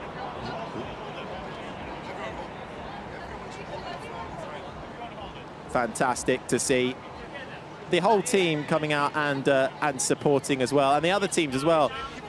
Udimore and Polymove out here as well, and A2RL with a vision for the autonomous future, excited to explore what that is, attracting world's leading experts and institutions, and it really is a global sport. We've got teams here not only from Germany, as I've mentioned, Italy as well, but also here in the United Arab Emirates, China represented, as the trophy is handed over. Simon Hoffmann, the team principal, receives the trophy. Congratulations all round as the Yas Marina circuit erupts with applause. The music blares. Simon Hoffmann raises the trophy up high. Your inaugural Abu Dhabi Autonomous Racing League winners are Team TUM. And what will this do for the future? How will it set the precedent for autonomous racing, and how that not only is reached to the absolute maximum for extreme sports, but also how we incorporate this into our everyday lives. Until next time.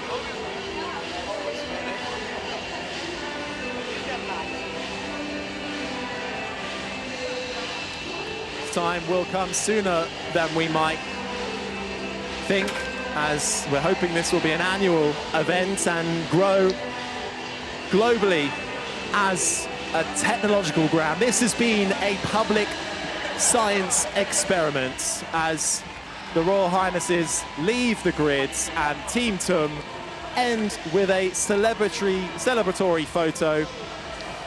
We're nearly at the very end of what has been a fantastic evening of innovation and technology. Celebrations from Team TUM. Fantastic work from the Germans. And we hope to see them back again very soon, whenever that may be, for the next Abu Dhabi Autonomous Racing League, and how that unfolds. Hoping to see races in Japan, hoping to see races in Europe. And a lot of these teams with experience of autonomy in other series and events that have taken place. How will that help impact them going into the future? This a momentous occasion, not only for science, for sport and technology, but for Abu Dhabi as well, and proving to be an event that has gone incredibly well and we'll be looking at seeing more of in the future. Fantastic work from everybody at Team TUM who received their winning medals, and what a fantastic event this has been, Amanda. I am amazed at what we just witnessed here. I will always remember where I was on April 27th, 2024, and that's right here in Abu Dhabi at the Yas Marina circuit, where all of us and you and the fans witnessed history. Julian, I started the show with you, so I'm going to come right back to you. As a driver, watching this, seeing this, what did you respect the most out of what you saw tonight? Well, not the driving, because it was the bit that was missing. But I mean, the level of innovation here, the complexity of what all these guys are doing to put cars on circuit, drive around, not hit each other, not hit the barriers. Okay, some of them stopped; they had issues, but mostly they got going again. It was pretty clean, and that was impressive. Our arms and legs of the broadcast tonight, Alex Brundle up and down that pit lane. I can imagine that the emotions that you saw out of the team, not even just today, but over the last couple of days. Team TUM, what was their experience like from start to finish of this race? You know, they're open garages all the way down in that support pit lane, and you can hear the yelps and yells going on as the various fortunes of the teams play out. There's really a soundtrack of the pit lane, if you like, to go with it. It means so much to these teams in terms of bragging rights, but also in terms of, you know, the huge prize pot and the rewards available for victory in this one.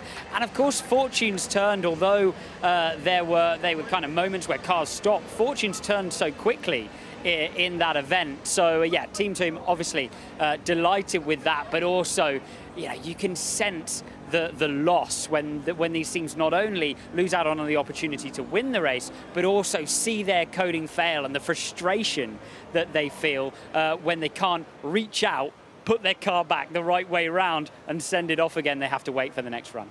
Harry, and some final thoughts from your experience? Yeah, I mean, it's been an experience, that's for sure, but a great experience. I mean, to see this technology at the very start, you know, this is just the beginning, and this isn't your typical motorsport racing event, but it is the beginning of something quite exciting. So we're at the first stage, and think what can happen in the next couple of months.